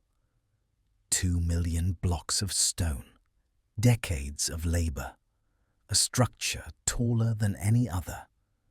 Who would even conceive of such a project? Only someone who believed deeply, who had faith in human capability, who could imagine beyond the limits of what had been done before. And they represent organization because they required it. You cannot build a pyramid through individual effort, no matter how skilled or determined. You need thousands working in harmony, specialists in quarrying, transport, engineering, surveying, supply lines bringing food and tools, administrators tracking progress and resources. It required society working at its best, coordinated, purposeful, unified, toward a common goal. Every time we face a daunting collective challenge, every time we attempt something that requires millions of people working together, we're following the pattern the pyramid builders established. They proved it could be done.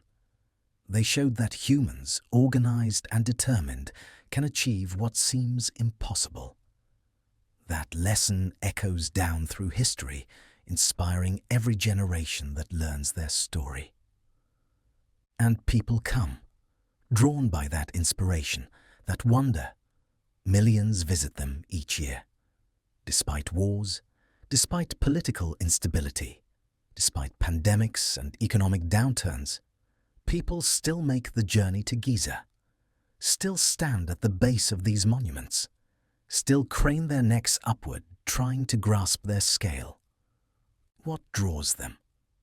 Partly history, the desire to see something genuinely ancient, to stand where pharaohs once stood, to touch stones that were placed before writing was common, before iron was known.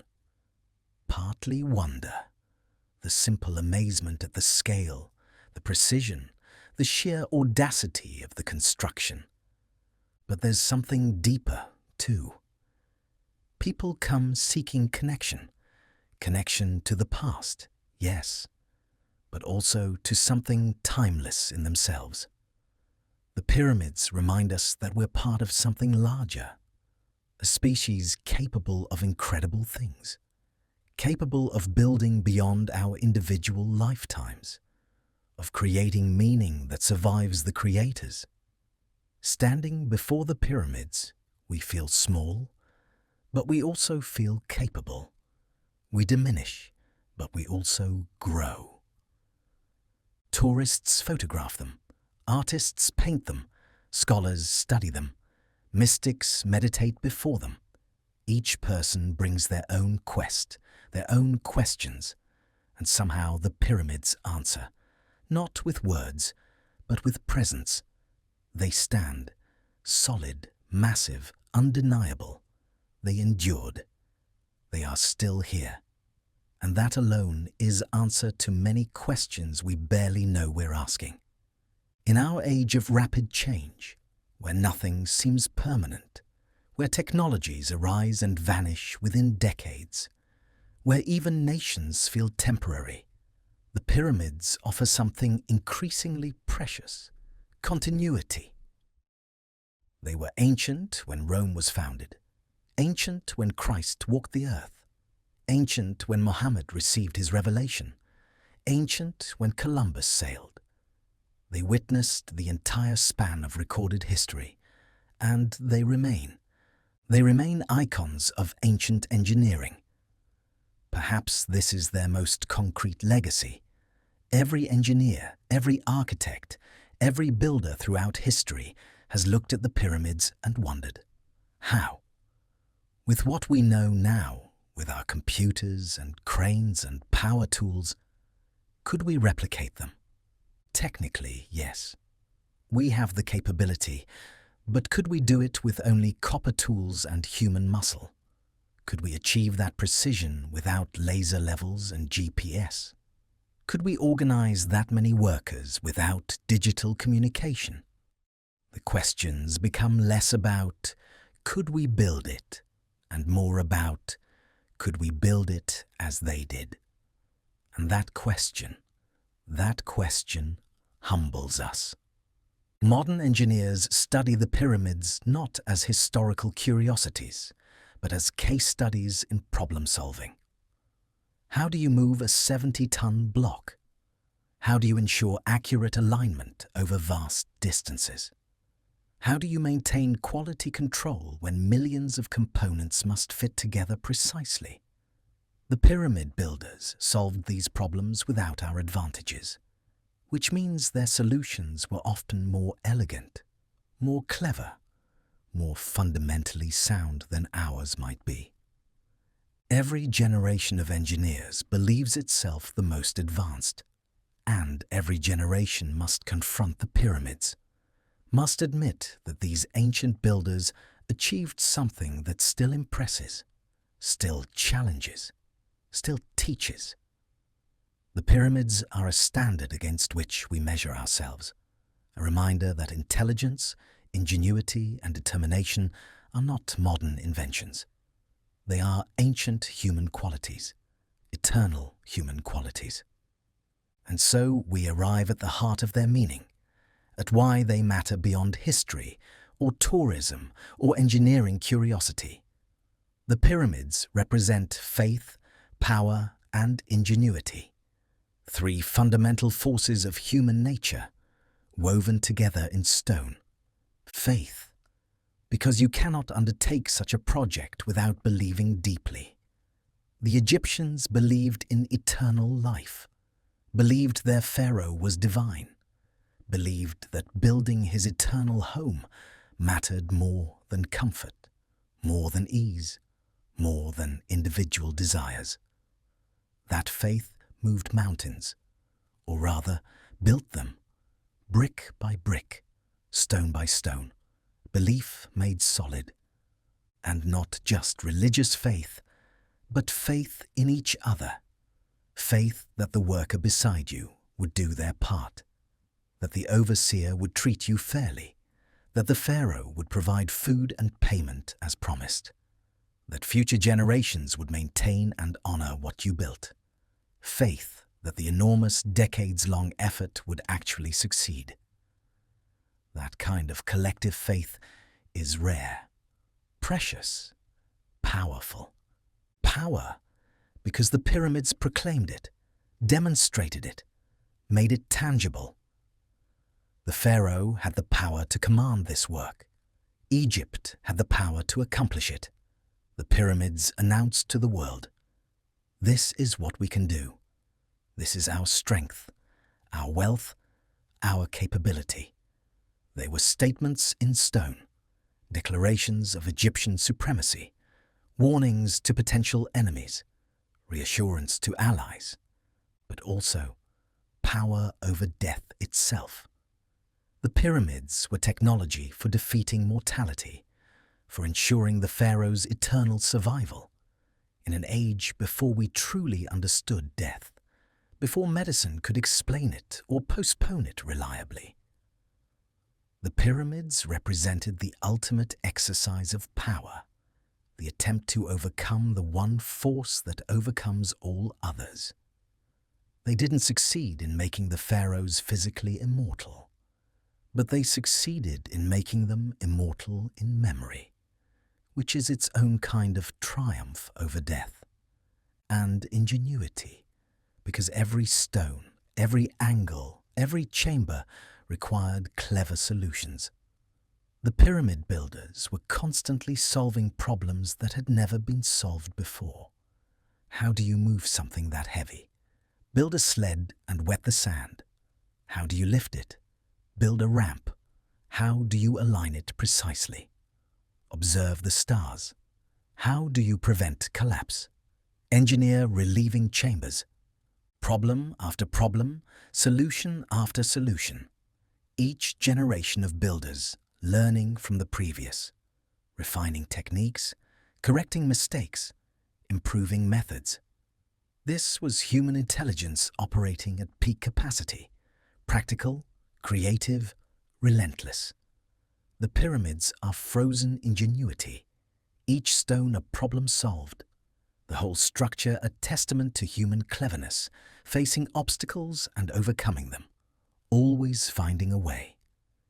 These three forces, faith, power, ingenuity, are still with us.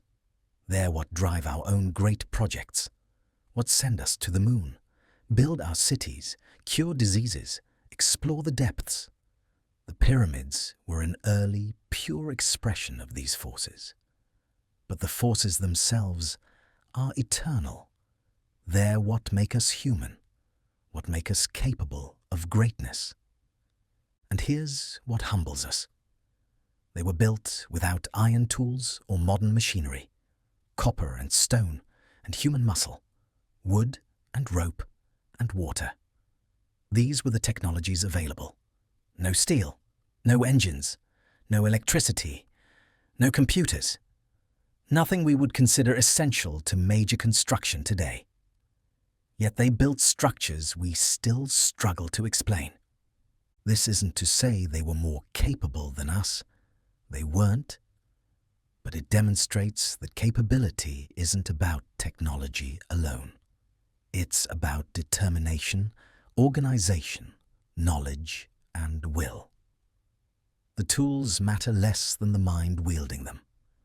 The Egyptians had simpler tools, but perhaps clearer vision, fewer capabilities, but better coordination. They made up in human qualities what they lacked in technological advantage. When we look at the pyramids, we should feel not inadequacy, but inspiration. If they could achieve this with so little, what might we achieve with so much? If copper tools and human hands could build mountains, what limits do we really have? The pyramids don't show us our inferiority to the ancients. They show us our connection to them. They prove that human potential is ancient, that greatness is not a modern invention, and the precision. Their precision still challenges modern builders. We've discussed this before, but it bears repeating as we contemplate their legacy. 4 sides facing the cardinal directions within fractions of a degree.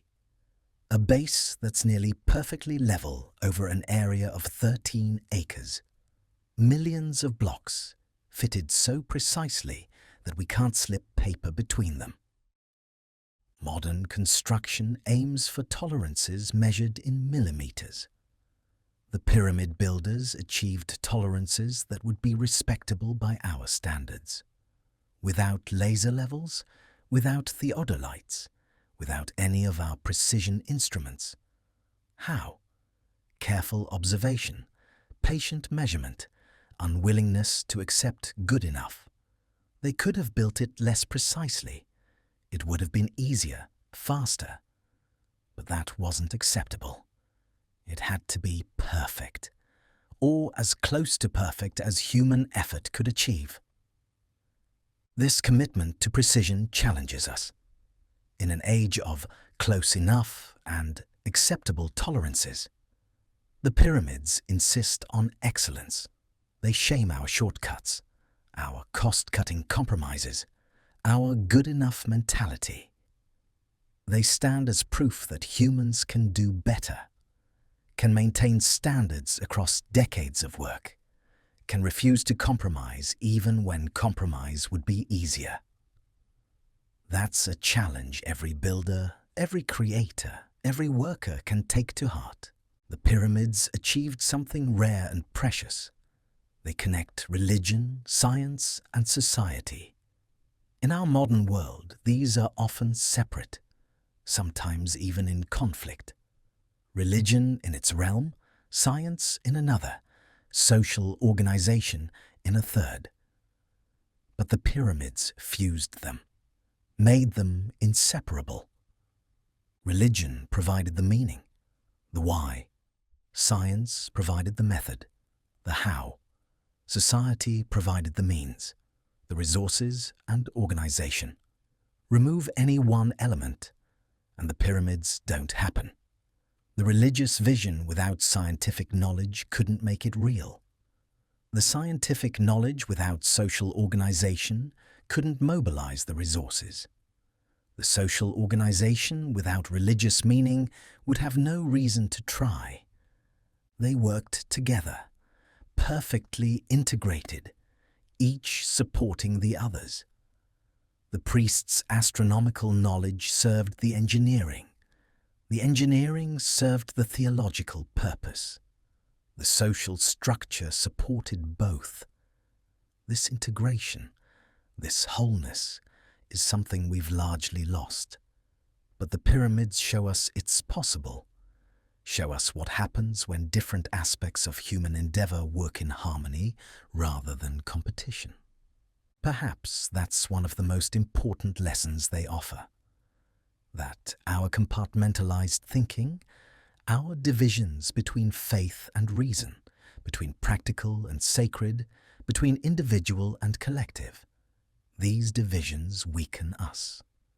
The strength of the pyramid builders came partly from their unity of vision, their ability to bring all aspects of their civilization to bear on a common goal. We could learn from that. We could benefit from that integration. And so, as we reflect on everything we've explored, all these facts and stories, all this history and wonder, one truth emerges clearly. The pyramids remain one of humanity's greatest achievements. Not just ancient Egypt's achievement, not just the old kingdom's achievement, but humanity's, ours. They belong to all of us now, part of our common heritage, our shared story. They prove what we're capable of when we dream large and work together. When we commit to something beyond our individual lifetimes, when we refuse to be limited by current technology or conventional wisdom. They show that humans, mortal and fragile as we are individually, become capable of near immortality when we work in concert, when we build for the future, when we create meaning that transcends our brief lives. 4,500 years they've stood. They will likely stand for thousands more. Long after we're gone, after our own works have crumbled, the pyramids will remain, still teaching, still inspiring, still challenging each new generation to look at them and wonder, could we do that? Could we achieve something so lasting?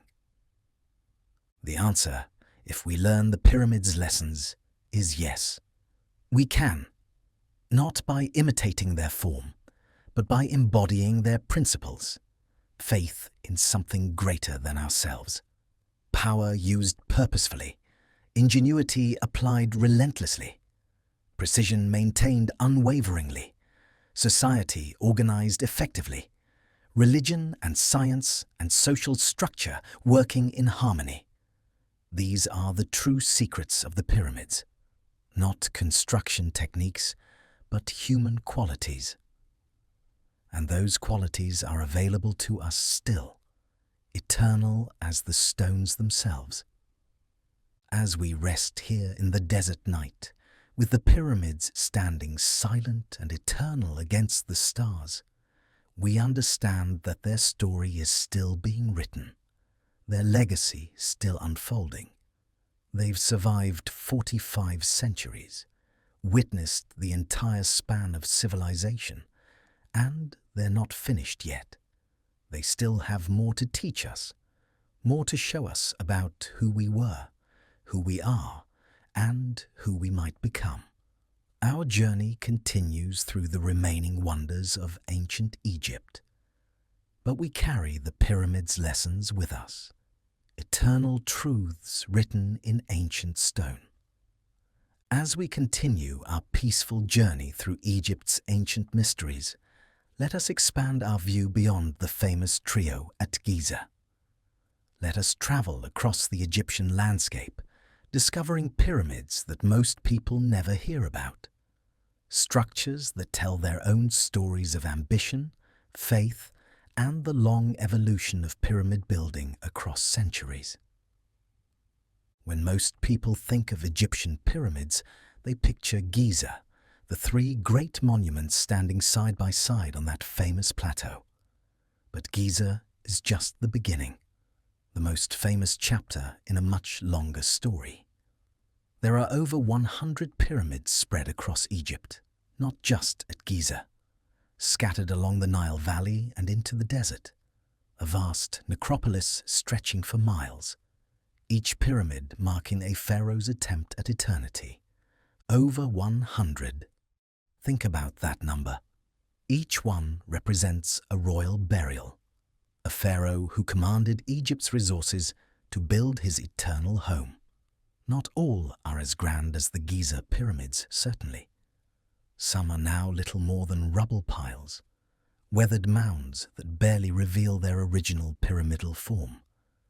But they were all pyramids once, all reached toward the sky, all proclaimed divine kingship in stone. They span over 1,000 years of Egyptian history, from the early experiments of the Third Dynasty through the last gasps of pyramid building in the Middle Kingdom. Centuries of tradition, generations of builders, each learning from the last, each trying to honor the gods and secure their pharaoh's afterlife. The story of Egypt's pyramids isn't just the story of three monuments. It's the story of a civilization's long dialogue with death, with eternity, with the divine. If you traveled ancient Egypt during the Pyramid Age, you would rarely be out of sight of these monuments. They dotted the western desert, marker after marker along the edge between fertile land and eternal sand. Each one a signpost to the realm of the dead, each one a connection point between earth and heaven. The landscape itself was sacred, transformed by human effort into a vast temple, a bridge between worlds. Many pyramids are located at Saqqara, Dashur, and Abu Sir.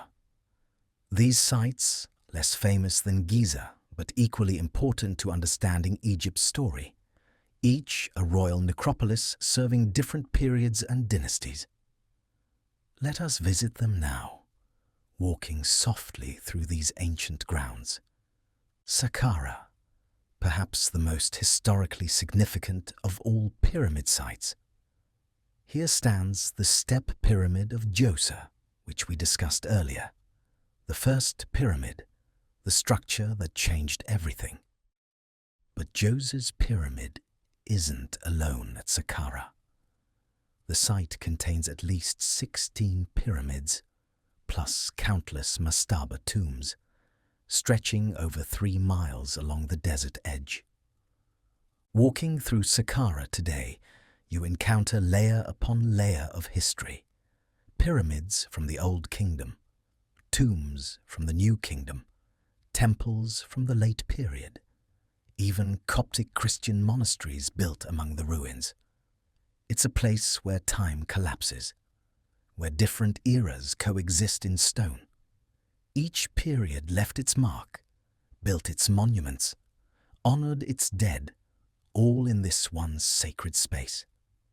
Some of Saqqara's pyramids are well preserved, others barely recognizable. The Pyramid of Teti, the Pyramid of Pepiam, the Pyramid of Unas, which contains some of the earliest pyramid texts. Each had its moment of glory, its time when priests made offerings and pilgrims came to honor the deceased pharaoh. Now they stand in various states of decay, some still commanding respect, others melted back into the desert from which they rose. Then Dashur, quieter than Saqqara, less visited, but no less important. Here we find some of the most fascinating transitional pyramids, experiments on the path to perfection. Dashur is where Pharaoh Sneferu built his pyramids, including the bent pyramid with its distinctive change of angle, and the red pyramid, the first true smooth-sided pyramid. The site feels different from Giza, less crowded, more contemplative. The pyramids at Dashur stand in relative solitude, allowing visitors to experience them without crowds, to sit in their shadow and feel the weight of centuries. There's something peaceful about Dashur, as if the ancient dead rest more quietly here, less disturbed by the modern world's attention. The Red Pyramid's interior is open to visitors. You can descend into its heart, feeling the cool air of chambers sealed for millennia. The passages are steep, narrow. You must bend, must work to enter. But inside, the corbelled chambers soar overhead, demonstrating the architectural confidence Sneferu's builders had achieved. This was success. This was the technique that would be perfected at Giza. You're witnessing evolution in stone, seeing the moment when everything clicked into place. Abu Sir lies between Saqqara and Giza, home to pyramids of the 5th dynasty. Built after the Giza pyramids, these monuments show both decline and innovation. They're smaller than their 4th dynasty predecessors, but they're surrounded by elaborate temple complexes that may be more sophisticated than Giza's.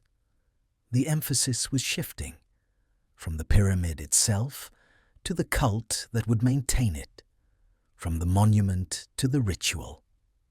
The pyramids at Abu Sir are badly damaged, their outer stones mostly gone, cores eroded by time and quarrying. But archaeologists have discovered remarkable things here. Papyri archives that detail temple administration, offering schedules, priest rotations, giving us unprecedented insight into how the eternal cults actually functioned. The stones may be gone, but the records survive, and they tell stories the architecture cannot. Walking these sites, Saqqara, Dashur, Abu Sir, you understand that pyramid building wasn't a brief phenomenon. It was a sustained tradition, evolving, adapting, continuing across centuries. Each site adds a chapter, each pyramid a sentence in Egypt's long conversation with eternity. Giza may be the masterpiece, but these other sites show the full scope of the tradition, the breadth of the vision, the depth of the commitment. As pyramid building continued across the centuries, changes occurred. Not all of them improvements.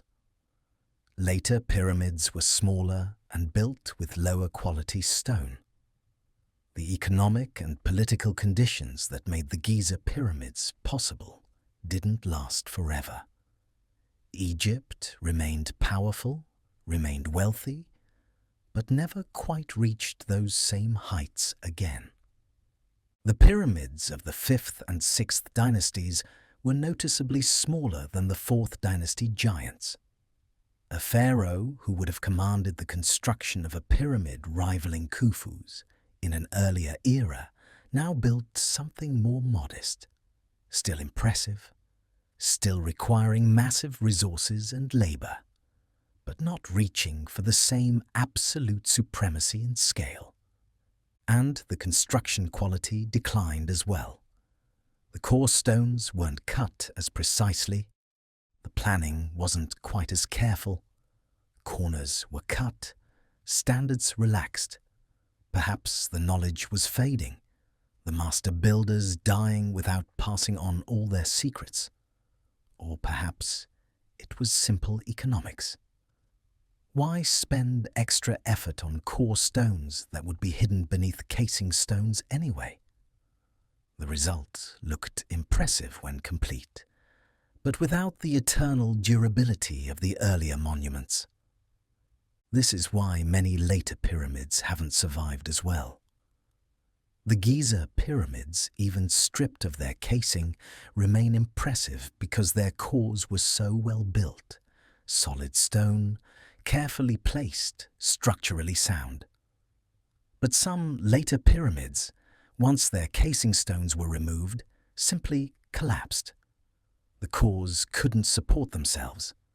What appeared magnificent became rubble heaps in centuries, rather than millennia. There's something poignant about this decline. Egypt's best era of pyramid building was relatively brief. A few generations of the 4th dynasty when everything aligned perfectly. Wealth, stability, vision, knowledge.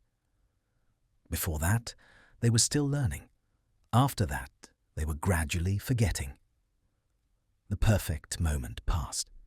And although pyramid building continued for centuries more, it never quite recaptured that original glory.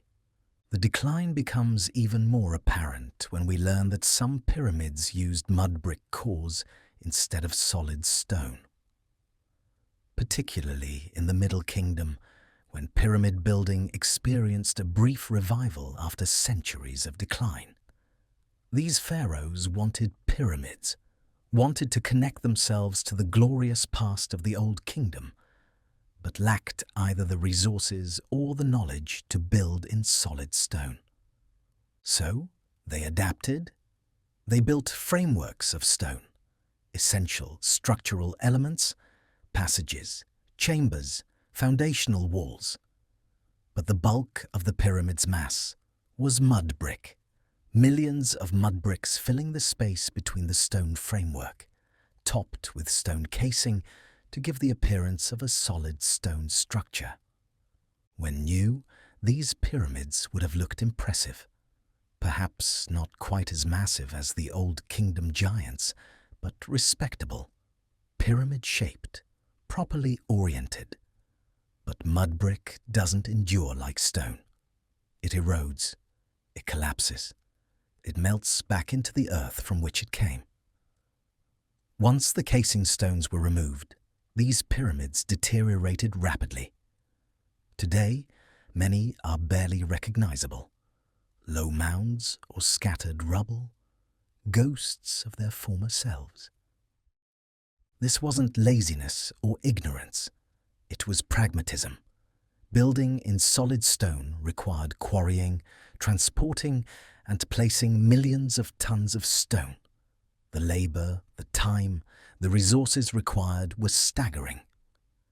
Mud brick was locally available, easy to produce, required far less specialized skill.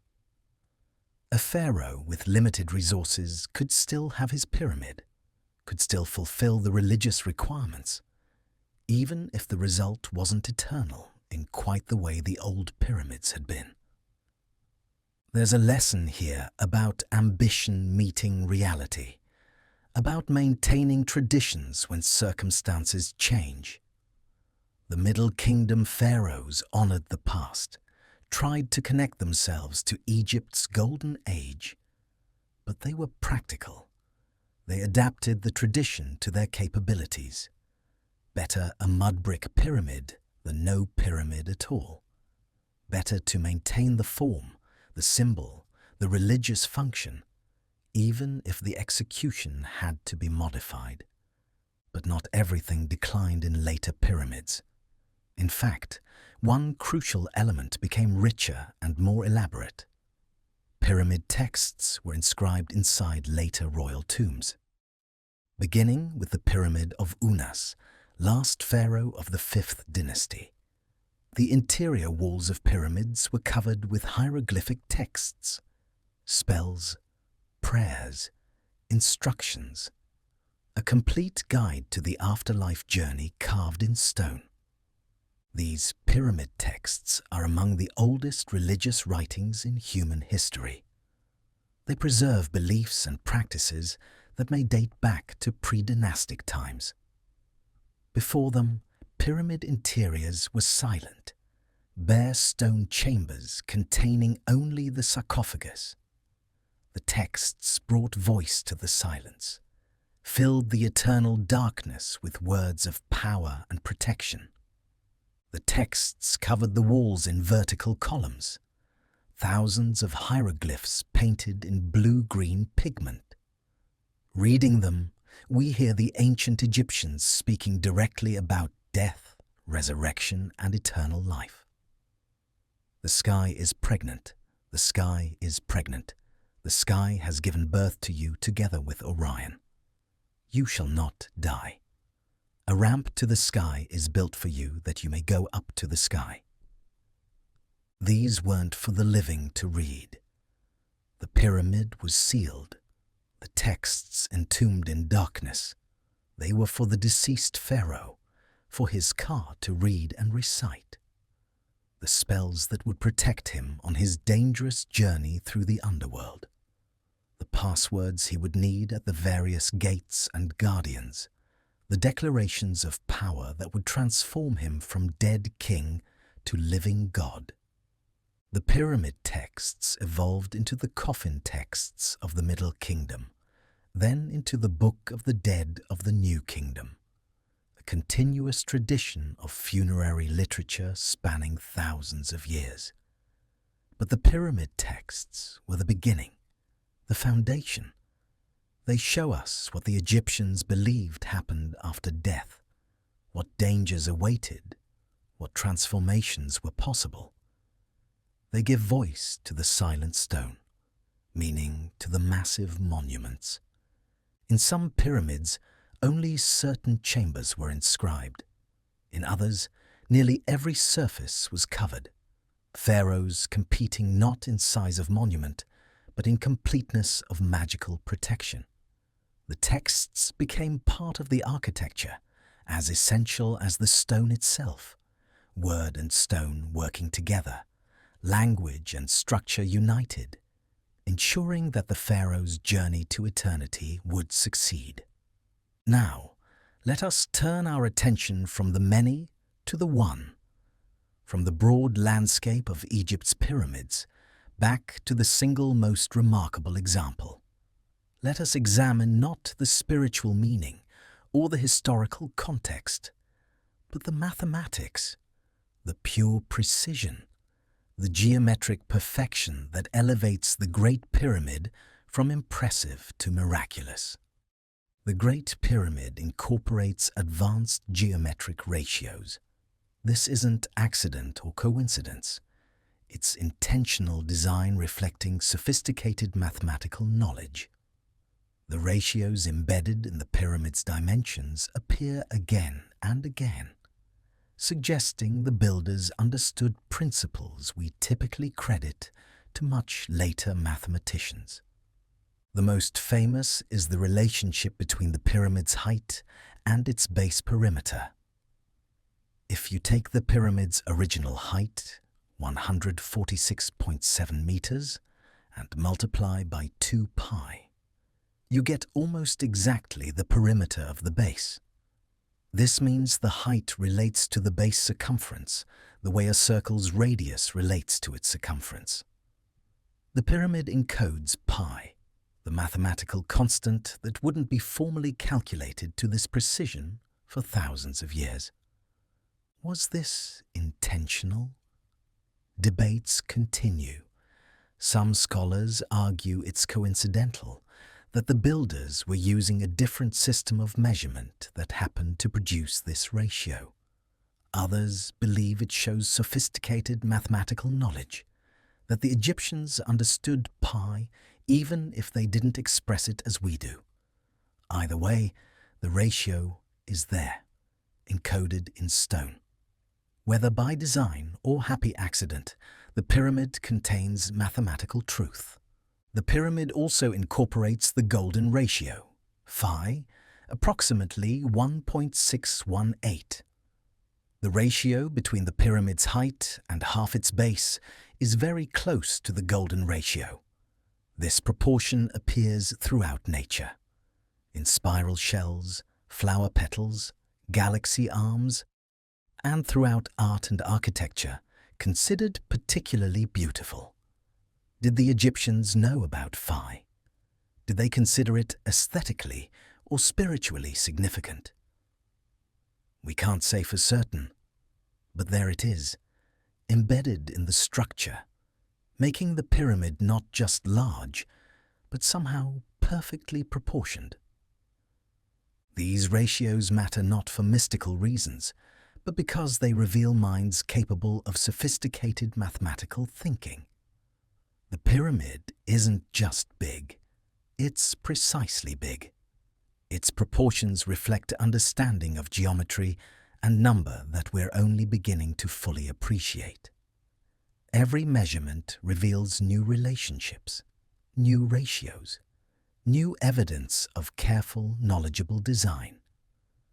Consider this remarkable fact. Its sides are nearly perfectly equal in length. The base of the Great Pyramid measures approximately 230.4 meters on each side. The variation between the longest and shortest side is less than 20 centimeters, less than 0.1% difference, over a distance of more than 2 football fields. Achieving this precision with ancient tools required incredibly careful measurement and constant checking. They couldn't survey the whole base at once, couldn't step back and see it from above. They had to work section by section, using ropes, measuring rods, and mathematics, ensuring that their measurements remained accurate as they extended outward from the center point. Any error would compound. A slight miscalculation early on would become a major discrepancy by the time you reached the corner. But they didn't allow errors. They checked and rechecked, measured and remeasured. They understood that precision in the foundation determined everything that came after. A base that wasn't perfectly square would result in a pyramid that didn't come to a proper point. So they got it right. Not approximately right, exactly right, or so close that we, with all our modern technology, can barely improve on it. This precision extended vertically as well. The base is leveled to within a few centimeters. Across that enormous area, 13 acres, The difference between the highest and lowest points of the base is less than 2 centimeters. This is extraordinary. Modern building standards would accept much greater variation. But the pyramid builders insisted on near perfection. How did they level it? Probably by cutting trenches around the perimeter, filling them with water, and using the water's surface as a level. Water always seeks its own level, provides a perfect horizontal reference. By measuring down from the water surface at multiple points, they could ensure the entire foundation was level. Simple principle, but brilliant execution, and hours upon hours of patient work. Why did it matter so much? Partly structural. A pyramid built on an unlevel base would have uneven weight distribution, stress points, potential failure points, but also spiritual. The pyramid had to be perfect, had to be worthy of its divine resident. Sloppiness wasn't just bad craftsmanship, it was sacrilege. So they took the time, did the work, achieved a level of precision that still astonishes engineers 4,500 years later. The orientation of the pyramid shows perhaps the most impressive precision of all. Builders likely used stars to align the structure. The Great Pyramid faces almost exactly true north, with an error of only about 0.05 degrees. About 3 arc minutes, barely noticeable even with modern instruments, but achieved using naked eye astronomy and careful observation. The method was probably similar to what we discussed earlier, observing circumpolar stars, stars that rotate around the celestial North Pole. By tracking a star's highest and lowest points over the course of a night and finding the midpoint between them, you can determine true north. It requires patience, clear skies, careful marking of positions. But it works. The Egyptians were expert astronomers. The night sky was their clock, their calendar, their compass. They knew it intimately. This precise alignment wasn't just for show. It had religious significance. The north face pointed toward the circumpolar stars, the eternal ones, where pharaohs hoped their souls would dwell. The east and west faces aligned with the equinox, sunrise and sunset, connecting the pyramid to the sun's daily journey. Every aspect of the orientation reinforced the pyramid's cosmic function, its role as a bridge between earth and heaven. To achieve this alignment required sophisticated knowledge, not just of astronomy, but of surveying, of how to translate celestial observations into earthbound measurements, of how to maintain that alignment as you scale up from foundation markers to a structure covering 13 acres. Each step required skill, knowledge, and infinite care, and they succeeded. The proof stands before us, still aligned, still oriented, still pointing true after 45 centuries. All of this demonstrates something profound. The pyramid's design reflects sophisticated surveying knowledge. This wasn't primitive technology stumbling toward success through trial and error. This was advanced science applied systematically and successfully. The Egyptians had developed mathematical and surveying techniques that would remain the foundation of those fields for millennia. They understood how to establish right angles, using ropes knotted at specific intervals. They knew how to extend straight lines over long distances using sighting poles and the stars. They could calculate volumes to ensure they quarried the correct amount of stone. They understood proportions and could scale measurements up or down while maintaining ratios. This is sophisticated mathematical thinking, applied mathematics of a high order. Their surveying knowledge rivaled anything achieved for thousands of years afterward. Roman surveyors used similar techniques. Medieval builders employed comparable methods. It wasn't until the development of optical instruments in relatively recent centuries that humans significantly improved on the basic surveying principles the Egyptians mastered. For the vast majority of history between the pyramids and now, people were using essentially the same knowledge the pyramid builders had. This should humble us, should make us reconsider assumptions about ancient people being less capable than we are. They had different tools, yes, but comparable intelligence, comparable dedication to precision and quality, comparable ability to solve complex problems. The Great Pyramid stands as proof that human excellence isn't a modern phenomenon. It's ancient, perhaps eternal. The capability was always there, waiting to be applied. The pyramid builders applied it and created something that still challenges our best efforts today. As we rest in the shadow of these ancient achievements, contemplating the precision of the measurements, the sophistication of the mathematics, the care and knowledge required to achieve such perfection, we begin to understand that the pyramids are more than historical monuments. They are teachers, showing us what humans can accomplish with patience, precision, and absolute commitment to excellence. Their lessons in mathematics and engineering remain relevant, remain inspiring, remain humbling to this day. And so our journey continues, with more wonders yet to discover in the eternal story of ancient Egypt. Let us now turn our attention to the practical matters, the earthly concerns that made the heavenly monuments possible. For all the spiritual meaning, all the mathematical precision, all the architectural genius, the pyramids were built from physical materials. Stone had to be found, cut, moved. Resources had to be gathered, organized, distributed. Let us follow the stone's journey from quarry to pyramid and understand the immense logistical achievement behind these eternal structures.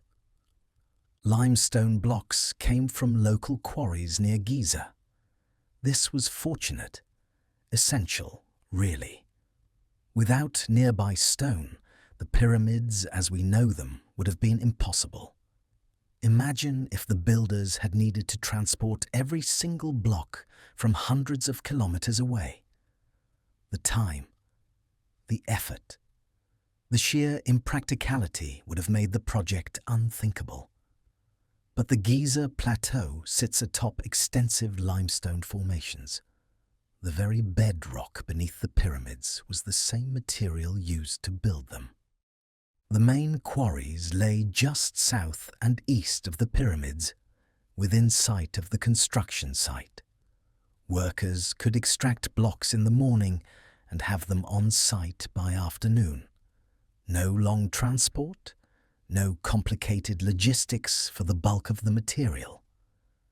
The stone was right there, waiting, as if the gods had prepared this place specifically for pyramid building. Walking through these ancient quarries today, you can still see the marks of the workers. Trenches cut into the living rock, tool marks on the stone faces, partially extracted blocks abandoned when a crack appeared or the work was interrupted. These quarries are part of the pyramid story, the negative space from which the positive form arose. For every block placed in the pyramid, there's an empty space in the earth where it once rested. The limestone varied in quality. Some layers were dense and fine-grained, perfect for precise work. Other layers were softer, more porous. These became the core blocks, hidden inside where their rougher quality didn't matter. The builders understood their material, knew which stone could be used where, matched the material to the purpose. Nothing wasted, everything optimized. But not all the pyramid stone came from nearby. The finest limestone for the casing stones came from Tura, across the Nile. And for certain crucial elements, even finer material was needed. Granite was transported from Aswan over 800 kilometers away. 800 kilometers. In a world without engines, without vehicles, without paved roads. This distance represented a monumental challenge. Yet they did it. Transported thousands of granite blocks over this impossible distance because the pyramid required it. Granite. Dense, hard, beautiful stone in shades of pink and grey. It doesn't exist near Cairo. The nearest source is Aswan in Upper Egypt, where the Nile flows through granite formations. There, workers quarried the hardest stone in Egypt, stone that could resist tomb robbers' tools, stone that could bear enormous weight without cracking, stone worthy of the most sacred chambers. The king's chamber inside the Great Pyramid is built entirely of granite. Walls, ceiling, floor, even the massive beams above it, each weighing dozens of tons, are granite. The sarcophagus itself, carved from a single block of granite.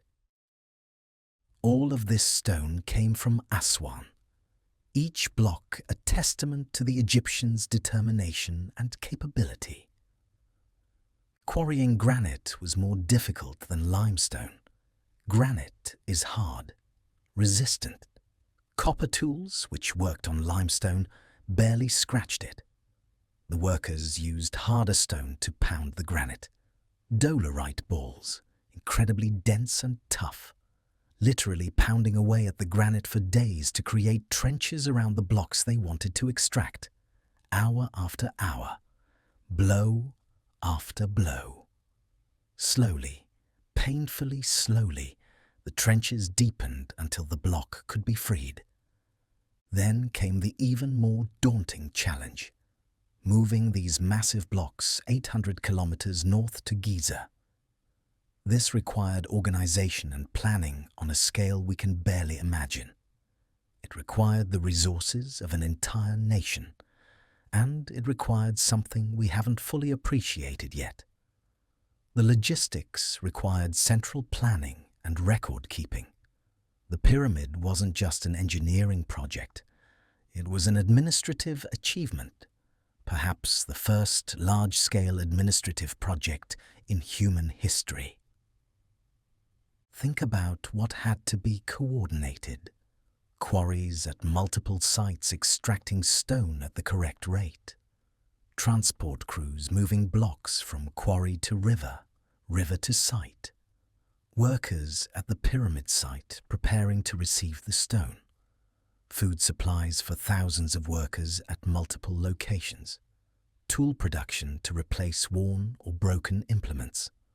All of this happening simultaneously, continuously, for decades.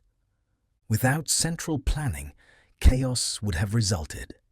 Stone arriving when no one was ready to place it. Workers standing idle while they waited for materials. Food shortages in one place while surpluses rotted in another. The entire project would have ground to a halt. But it didn't. The work proceeded smoothly, year after year, until completion. This means someone, or more likely some group, was coordinating everything, planning ahead, keeping records, solving problems before they became crises. This required writing, required scribes who could track inventories, schedule deliveries, record work completed. The administrative papyri that survive from later periods give us hints of this system. Work orders specifying quantities and deadlines. Delivery records documenting when materials arrived. ration lists ensuring workers received their food, all carefully noted in hieratic script on papyrus scrolls. An entire bureaucracy devoted to making the impossible possible. These administrators don't get pyramids named after them. Their names are mostly lost to history. But they were as essential to the pyramid's construction as the architects who designed it or the workers who built it. Without their careful organization, their meticulous record-keeping, their ability to see the whole project and keep everything coordinated, the stone would never have flowed smoothly from quarry to pyramid. The invisible structure of administration supported the visible structure of stone. And the key to moving the massive granite blocks from Aswan was simple yet essential. Boats were essential for moving stone along the Nile. The Nile, always the Nile. Egypt's highway, its lifeline, its gift from the gods. For pyramid building, as for everything else in Egyptian life, the river made the impossible possible. A granite block weighing 50 or 60 tons would be unthinkably difficult to move over land. Dragging it 800 kilometers would take forever, wear out countless sledges, require more men and oxen than could practically be assembled. But float it on a boat, and suddenly the river does most of the work. The weight doesn't matter when it's floating. Distance becomes a matter of time, not effort. The current carries you north, the wind carries you south. The Nile provided free transportation. All you needed was a boat capable of handling the load. The Egyptians were master boat builders. Had to be. The Nile dominated their world. They built boats for fishing, for cargo, for passengers, and for moving pyramid blocks. Large boats, flat-bottomed for stability, reinforced to handle tremendous weight. Probably multiple boats lashed together for the largest blocks. Granite loaded carefully, weight distributed to prevent capsizing. Imagine the scene at Aswan. A granite block, weeks or months in the extraction, finally freed from the quarry, dragged slowly down to the river's edge.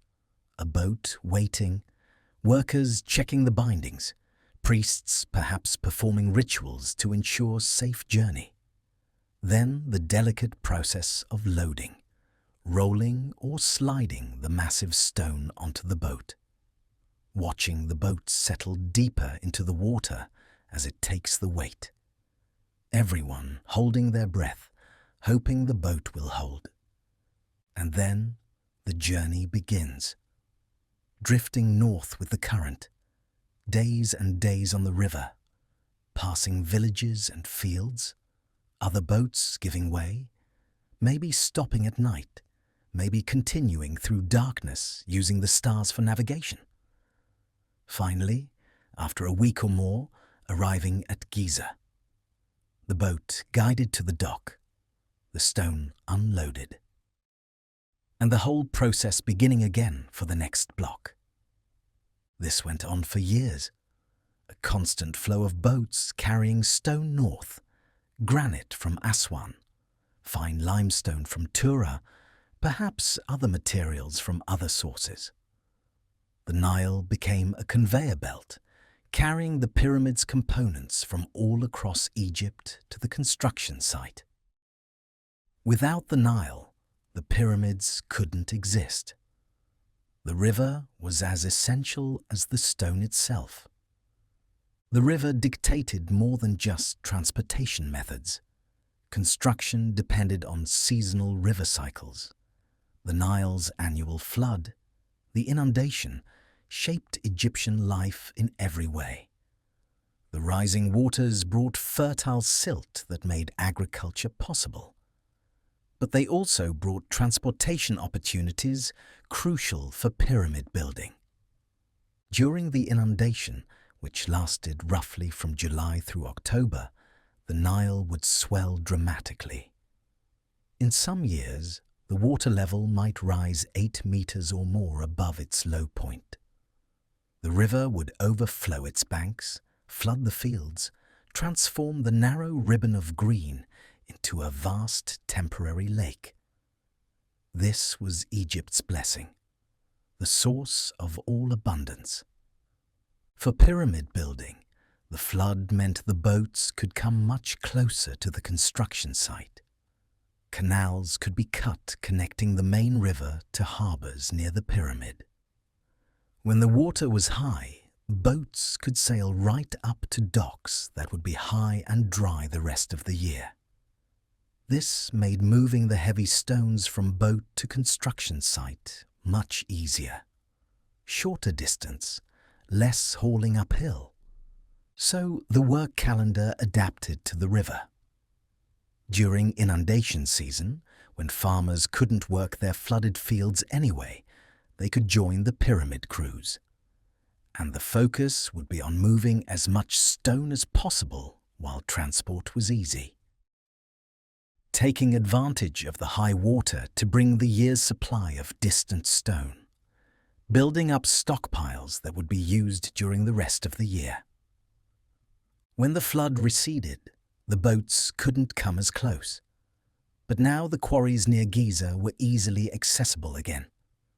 So the focus shifted to local stone, extracting, hauling, placing, using up the stockpile of granite and fine limestone while continuously replenishing the supply of regular limestone from nearby quarries.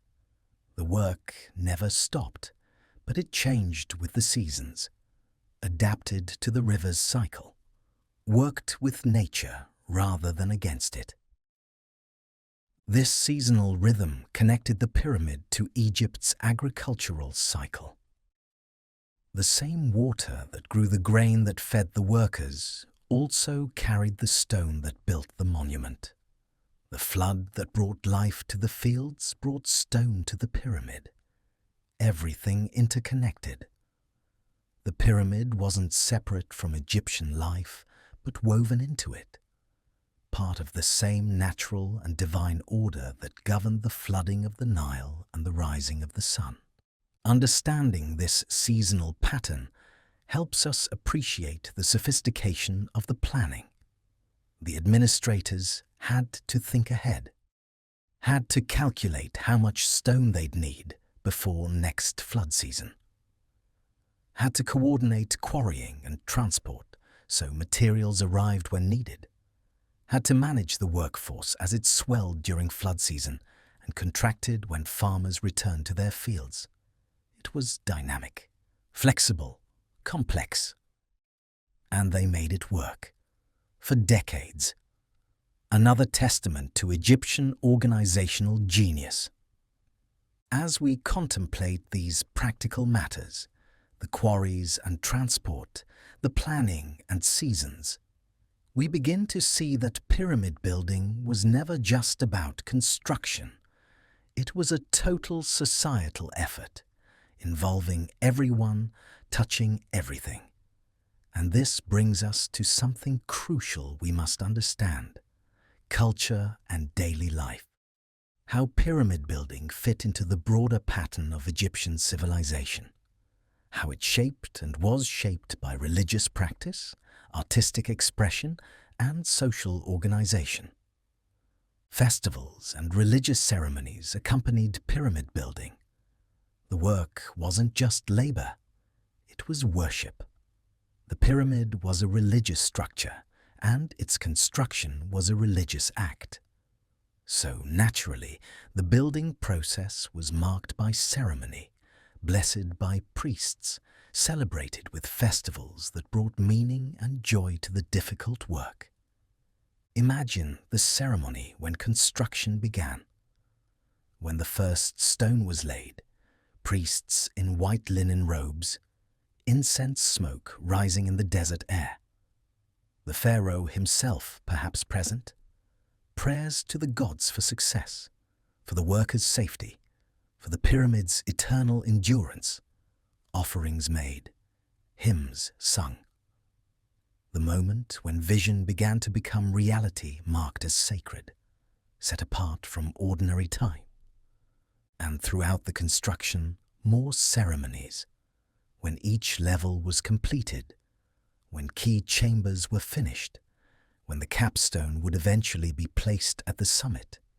Each milestone was both practical achievement and religious fulfillment. The work progressed not just in space, but in sacred meaning. Each stone placed another step toward ensuring the pharaoh's successful journey to the afterlife. Festivals broke up the rhythm of work, gave workers something to look forward to.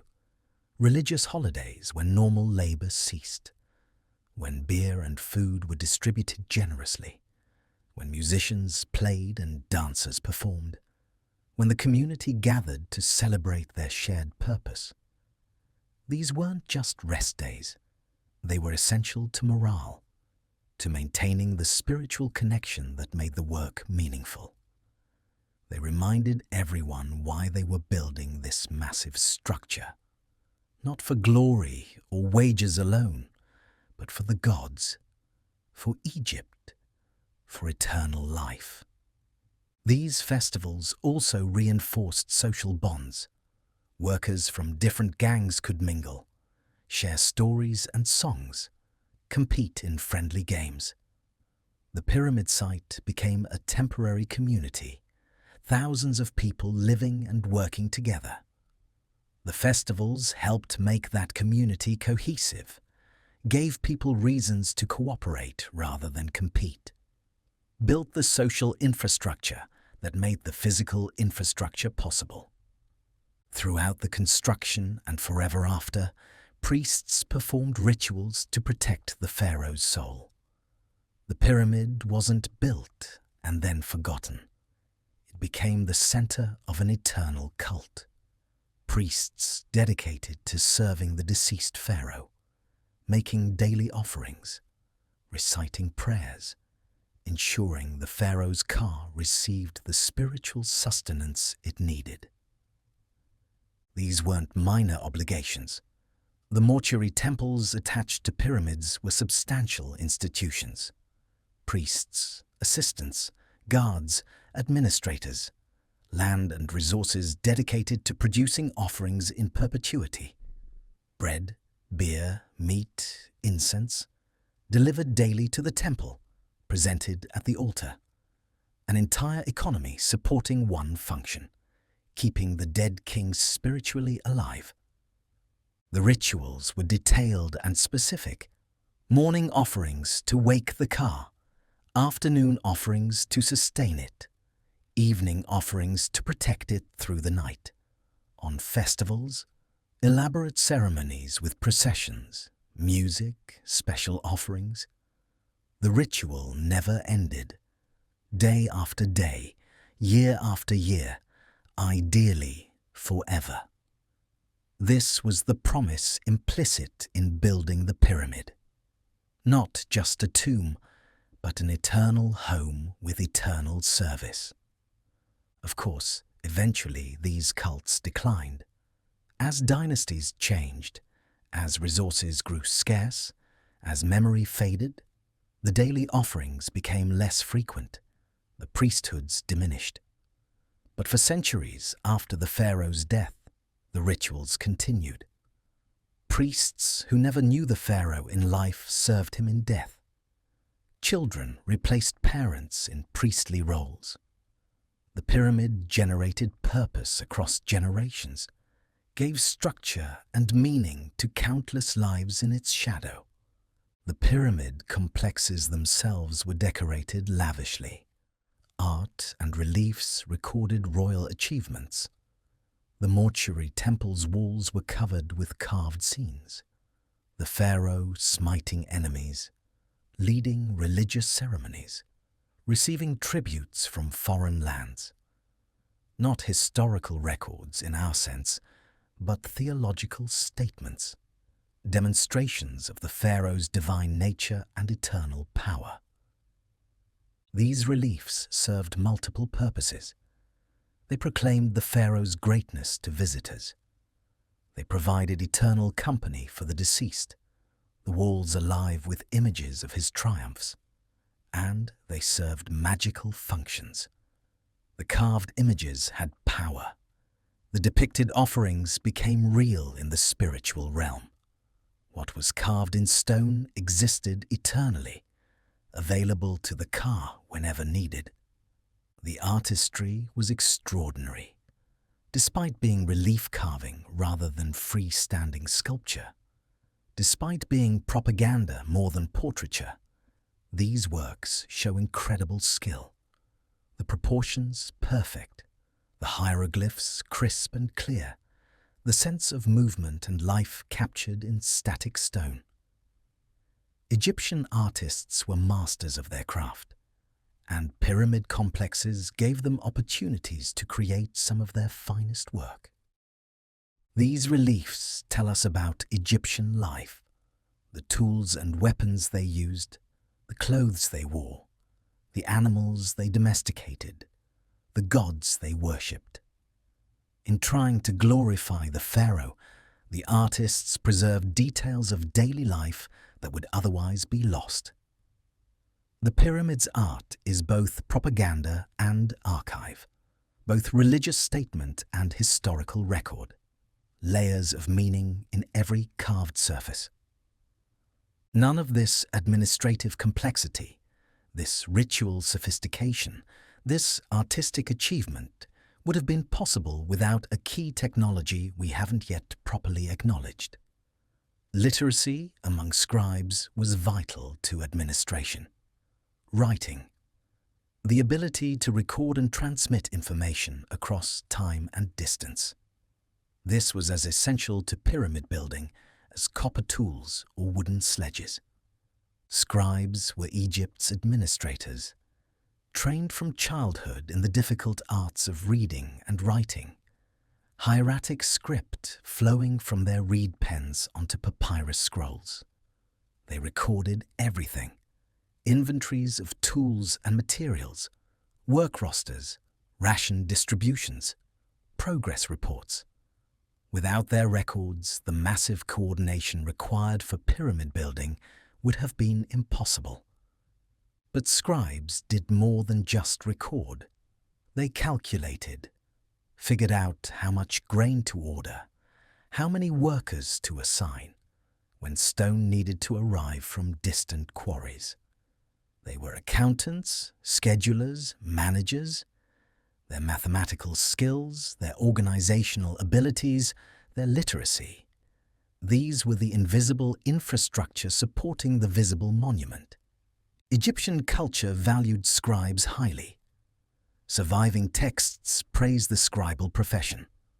Be a scribe and save yourself from the hard labor. Scribes had status, security, opportunity for advancement. The best might become high officials, advisors to pharaohs, all because they possessed the rare and precious skill of literacy. They could read what was written and write what needed to be read. In a largely illiterate society, this made them indispensable. The pyramid's construction required hundreds of scribes, recording deliveries at the harbor, noting which work gang placed which blocks, tracking tool inventories, calculating ration requirements, writing reports for the overseers and architects, an army of scribes supporting the army of workers. Their papyrus records mostly lost to time, but their work evident in the pyramid's successful completion. Without them, chaos. With them, order. The written word organizing the physical world. And all of this, the rituals and festivals, the art and administration, the scribes and priests, all of this demonstrates something profound about Egyptian society. Pyramid construction unified the population. It brought together farmers and craftsmen, artists and administrators, priests and workers, Egyptians from the Delta and from Nubia, from all social classes and all regions, united in common purpose, building something larger than themselves. This unity wasn't forced or not entirely. Yes, the pharaoh commanded it. Yes, people had obligations. But they also believed. They believed in the divine nature of their king, believed in the importance of ensuring his successful afterlife, believed that participating in this work was spiritually meaningful, earned them merit, connected them to something eternal. Coercion alone couldn't have sustained pyramid building for decades. Belief made it possible. The pyramid created community at every level, work gangs competing but cooperating, villages of workers living together, sharing meals and stories, administrators coordinating complex logistics, priests blessing the work, artists beautifying the monument. Everyone had a role. Everyone contributed. The pyramid was built by Egypt, all of Egypt, working together toward a shared vision. This may be one of the pyramid's most important legacies. Not the monument itself, but the process of building it. The experience of working together on something that transcended individual concerns. Something that would outlast everyone involved. This built social cohesion, created shared identity, unified Upper and Lower Egypt into a true nation. The pyramid was both product and producer of Egyptian unity, both result and cause of their greatness. In an age when societies were smaller, more fragmented, when kingdoms were young and unstable, Egypt achieved something remarkable, a national identity centered on shared purpose, and the pyramids were both symbol and instrument of that achievement. They proclaimed Egyptian unity to the world, and they created that unity through the process of their building. Stone by stone, a people came together and built forever. As we rest now in the peaceful darkness, contemplating all we've learned, the logistics and materials, the culture and daily life, we begin to understand that the pyramids were never just buildings. They were events, processes, focal points around which an entire civilization organized itself. And in that organization, in that unified effort toward eternal achievement, we see perhaps the deepest lesson the pyramids have to teach about what humans can accomplish together when we share vision, share purpose, share belief in something greater than ourselves. Our journey nears its conclusion, but the story continues, eternal as the stones themselves. As we approach the end of our long journey through ancient Egypt, as we near our 100th fact about these eternal monuments, let us address the modern age, how we today understand the pyramids, the myths we've created around them, and the truth that emerges when we look carefully at the evidence. For the pyramids belong not just to the past, but to every generation that encounters them, including ours. In our modern world, where technology seems like magic and progress accelerates constantly, some find it difficult to accept that ancient people could achieve what we struggle to replicate. And so, myths arise, stories that seem to explain the inexplicable, theories that try to make sense of what seems impossible. The most persistent and widespread of these theories involves visitors from beyond our world. But let us be clear and direct. No evidence supports alien involvement in pyramid construction. None. Not a single piece of archaeological evidence. Not one hieroglyphic text. Not one artifact or inscription. Nothing suggests that anyone other than ancient Egyptians built the pyramids. This isn't a matter of debate among serious scholars. It's simply the truth based on overwhelming evidence. The pyramids were built by humans, by Egyptians, using human knowledge, human tools, human labor. This is what the evidence shows. Consistently, completely, undeniably. The alien theories emerged relatively recently, mostly in the 20th century, propagated by popular books and television shows that prioritized entertainment over evidence. They pointed to the pyramids' precision and asked, how could ancient people do this? They noted the astronomical alignments and suggested they must have had advanced technology. They looked at the massive stones and declared, only modern machinery could move these. But every one of these claims crumbles under examination. The precision was achieved through careful measurement and patient work. The astronomical knowledge came from centuries of observing the night sky. The stones were moved using techniques we understand: ramps, levers, sledges, human muscle. Nothing mysterious, nothing requiring outside intervention.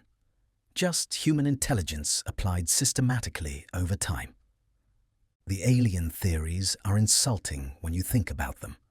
They essentially say, these brown-skinned people couldn't possibly have been smart enough to build this. They deny the capability, the intelligence, the achievement of an entire civilization. They rob the ancient Egyptians of their rightful credit, and they replace human triumph with fantasy, preferring comfortable mysteries to challenging truths. More broadly, myths often underestimate ancient human capability. We assume that because ancient peoples lacked our technology, they must have lacked our intelligence, our creativity, our ability to solve problems. But this is backwards thinking, confused thinking. Technology and intelligence are not the same thing. Ancient peoples were just as intelligent as we are. Their brains were identical to ours. They had the same capacity for abstract thought, mathematical reasoning, creative problem-solving. What they lacked was accumulated knowledge, the thousands of years of scientific discovery that we inherit simply by being born in the 21st century. But in practical intelligence, in the ability to look at a problem and find a solution, they were our equals, perhaps in some ways our superiors. They had to be clever, had to be innovative. They couldn't rely on machines to solve problems for them, couldn't look up answers on the internet, couldn't call in specialists from across the world. They had to figure things out themselves, using observation, experimentation, reasoning, and they did. Time and again, ancient peoples solved problems that seem daunting even today. The pyramids are just one example among many. We underestimate them at our peril.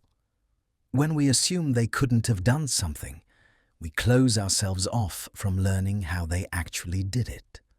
We replace inquiry with assumption, evidence with speculation, and we lose the opportunity to understand human capability in its full breadth, across all ages and all cultures.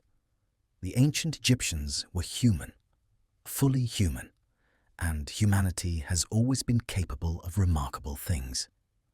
Fortunately, serious scholars don't rely on speculation.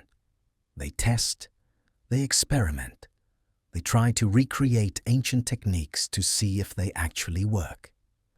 And the results have been illuminating. Experimental archaeology has recreated pyramid-building techniques, not theoretically, not on paper, but in practice, actually moving stones and building structures using only ancient tools and methods. Teams of archaeologists and volunteers have quarried limestone blocks using copper tools, exactly as the Egyptians would have. And it works. It's slow, Yes, requires patience and effort, but it works. The copper saws cut through limestone when used with sand as an abrasive. The copper chisels, properly sharpened and frequently replaced, can shape stone. Not as quickly as modern steel tools, but effectively. The ancient methods were sufficient, more than sufficient. They were effective. They've transported multi-ton blocks using wooden sledges on tracks, wetting the sand ahead of the sledge to reduce friction, just as that ancient tomb painting depicted. And again, it works. A team of workers can pull a several-ton block across wetted sand with surprising ease. The physics is sound, the method practical. No mystery, no magic. Just clever engineering and organized effort. They've tested ramp systems, building experimental ramps and moving blocks up them. Internal ramps, external ramps, spiral ramps wrapping around the pyramid. Each design has advantages and challenges. We still debate which specific method the Egyptians used, but the fundamental principle is proven. Ramps work. They allow blocks to be raised to great heights using human muscle power. The mathematics checks out. The physics checks out. The practical tests confirm it. Some experiments have even approximated the precision of the actual pyramids. Using simple tools like measuring ropes, plumb bobs, and astronomical observations. Modern experimenters have achieved very accurate orientations and levelness, not quite matching the pyramid's extreme precision, but close enough to show the method's work. That with practice and care, ancient techniques could achieve ancient results. No advanced technology required, no aliens needed. Just knowledge, skill, and dedication. These experiments prove something important. Modern cranes are not strictly required to move large stone blocks. Yes, cranes make it easier, faster, safer, but they're not necessary. The same work can be accomplished with ancient technology. It just requires more people, more time, more organizational sophistication. All things the Egyptians had in abundance. This doesn't diminish the achievement. If anything, it enhances it. Knowing that they moved 70-ton granite blocks without cranes makes it more impressive, not less. They accomplished through human collaboration and ingenuity what we accomplish through machines. They organized hundreds of workers where we might use a single crane operator. Their solution was social rather than technological, but no less valid, no less effective. Understanding this changes how we view technological progress. We tend to think of history as a straight line from primitive to advanced, with us at the apex. But perhaps that's wrong. Perhaps different eras achieved different kinds of sophistication. The Egyptians couldn't build a crane, but they could organize thousands of workers in perfect coordination. We've gained technological power, but maybe lost some social capabilities. Progress isn't simple. It's complex, multi-directional. Each age has its own genius. And this brings us to the real truth about the pyramids. The pyramids demonstrate human innovation, not mystery alone.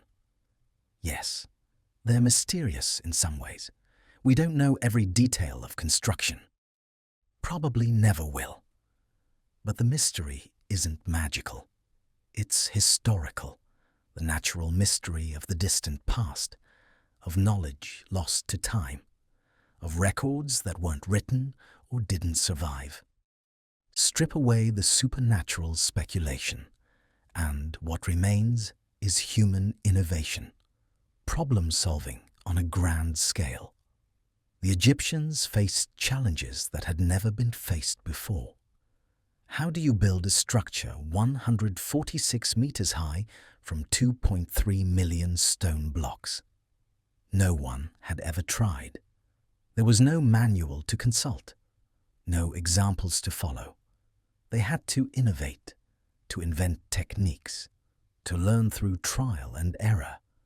And they succeeded. Every aspect of pyramid construction required innovation, from quarrying methods to transport systems, from surveying techniques to structural engineering. They invented solutions, tested them, refined them, passed them down to the next generation of builders who refined them further. This is how human progress works. This is innovation in its purest form, identifying problems and solving them, then solving the problems created by your solutions, iterating toward better methods. The pyramids are monuments to innovation, proof that when humans set ambitious goals and work systematically toward them, we can achieve what seems impossible. We can build mountains. We can touch eternity, not through magic or outside help, but through our own ingenuity, our own determination, our own collaborative effort. This is the real wonder of the pyramids. Not that they're mysterious, but that they're human, entirely, gloriously human. And the story doesn't end in ancient Egypt. The influence of these monuments ripples forward through time, touching every age, inspiring every culture. The pyramids inspired later monumental architecture worldwide. Though built 4,500 years ago in Egypt, their influence spread across the globe, appearing in structures built centuries or millennia later, on continents the original builders never knew existed. The Romans built pyramids. The Pyramid of Cestius in Rome, built as a tomb in the 1st century BCE, steep-sided like Nubian pyramids, but clearly inspired by the Egyptian tradition. Roman knowledge of Egypt, their conquest of that ancient land, brought pyramid forms into Roman architecture, admittedly rarely, but meaningfully. The conquerors honoring the conquered, the young civilization acknowledging the ancient one.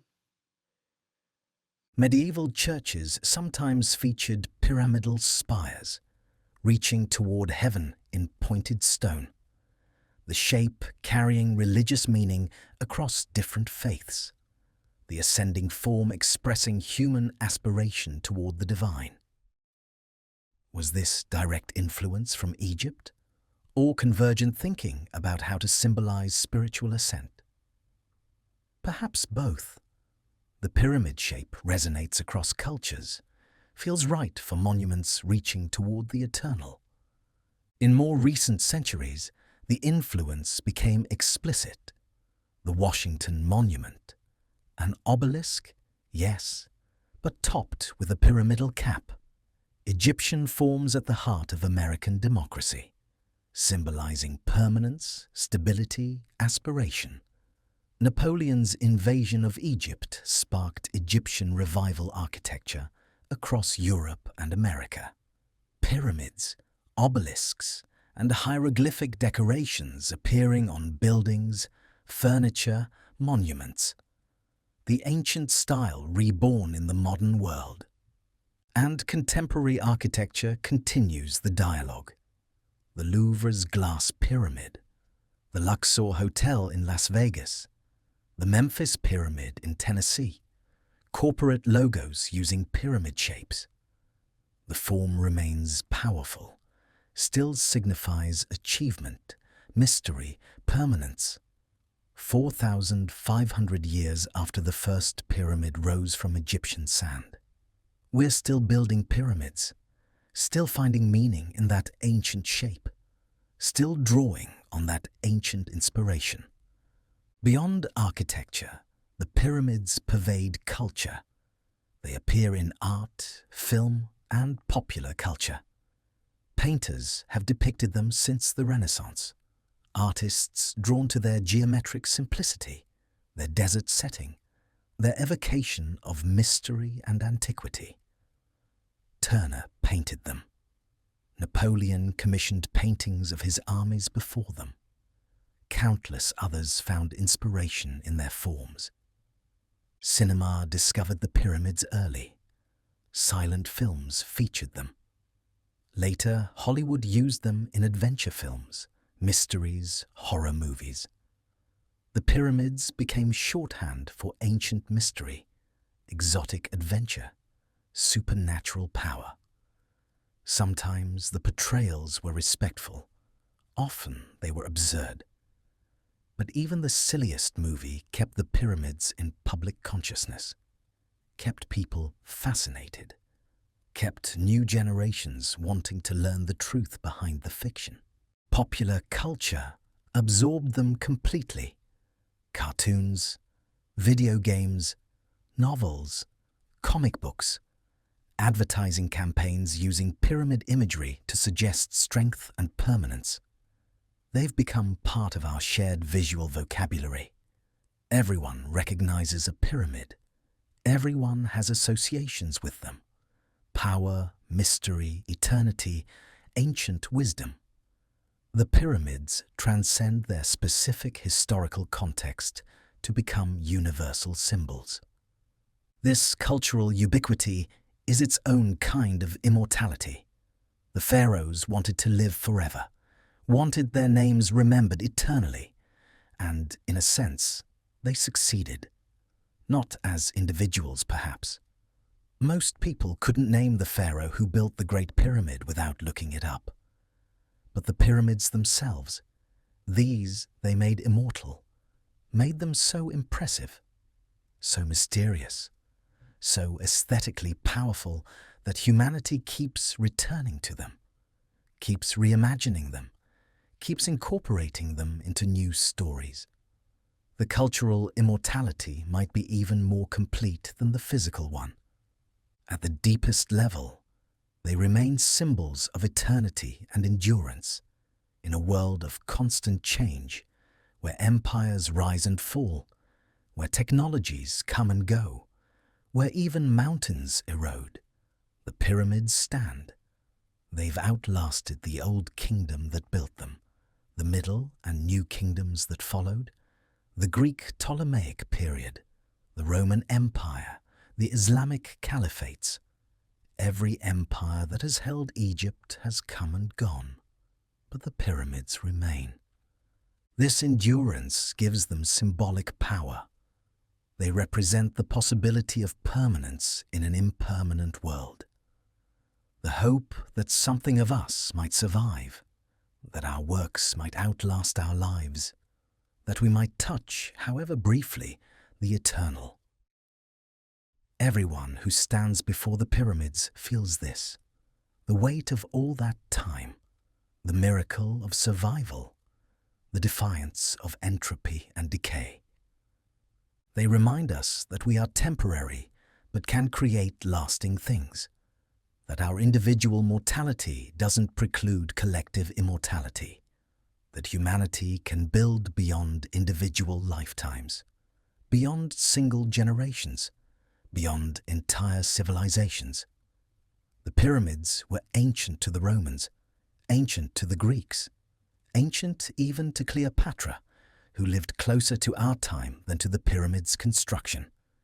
Yet they endure, and in their endurance they offer hope, proof that something can last, that time need not destroy everything it touches. And even now, the story continues. New discoveries continue to reshape our understanding. The 2017 muon tomography revealing hidden voids inside the Great Pyramid. Ground-penetrating radar detecting possible chambers beneath the Sphinx. Ongoing excavation of worker villages revealing new details about daily life. Analysis of tool marks providing insights into construction techniques. The pyramids still have secrets, still offer new knowledge to patient researchers. Each generation brings new questions, new technologies, new perspectives, and the pyramids respond, revealing a little more, challenging us to think harder, to look closer. Some discoveries confirm what we thought we knew. Others overturn long-held assumptions. The pyramids are not static history. They're active subjects of inquiry, still teaching, still challenging, still surprising us after 4,500 years. We will never know everything. Some secrets died with the builders. Some knowledge was never recorded. The pyramids will always retain mystery. But this is appropriate, fitting. The mystery keeps us engaged, keeps us curious, keeps each generation making its pilgrimage to Giza to stand in wonder and ask questions. Complete knowledge might end the relationship. Partial knowledge keeps it alive, vibrant, eternal as the monuments themselves. And so we arrive at our final understanding. The story of the pyramids is still being written today, not just by archaeologists and scholars, but by everyone who encounters them, everyone who reads about them, dreams about them, makes the journey to see them. We're all adding verses to this endless story, interpretations to this infinite text. The pharaohs built the pyramids for their own eternity, but they've become our eternity too, humanity's eternal monuments, proof of what we were, what we are, what we might become. They belong to all of us now, all cultures, all nations, all people who look at them and see possibility, who see in those ancient stones a mirror of human potential, human ambition, human refusal to accept mortality and limitation. Future generations will continue the story, will bring their questions, their technologies, their perspectives. People not yet born will stand where we stand, will look at what we look at, will wonder as we wonder. The pyramids will outlast us as they've outlasted everyone else. They'll greet the 22nd century, the 23rd, perhaps the 30th, standing, enduring, waiting patiently for the next visitor, the next question, the next chapter in their endless story. We've travelled far together, from the gift of the Nile to the latest discoveries, from the first tentative pyramids to the perfect achievement at Giza, from ancient construction techniques to modern reinterpretations. 100 facts about ancient Egypt and the building of the pyramids. Each fact a stone. Together, building an understanding, not complete, never complete, but real, grounded in evidence, respectful of truth and of the remarkable humans who created these wonders. As you rest now, as sleep approaches, let the pyramids stand in your imagination, silent sentinels in the desert night, standing as they've stood for 4,500 years, as they'll stand for thousands more. Let them remind you that time passes, but some things endure, that humans are capable of extraordinary achievement, that we can build beyond ourselves, create meaning that transcends our individual lives, touch something approaching the eternal. The desert wind blows softly across the sand. Stars wheel overhead as they have since before humanity existed. And the pyramids stand, silent, massive, eternal, monuments to human faith, power and ingenuity, proof that we can dream large and make dreams real, testaments to what we were, reminders of what we are, promises of what we might yet become. Rest now. The pyramids will still be there in the morning, still standing, still wondering us, still keeping their ancient watch over the timeless desert. Let their strength give you peace, their endurance give you comfort, their silence cradle you into restful sleep. The story of the pyramids continues, but our telling concludes here. May you carry their lessons into your dreams and wake with wonder renewed.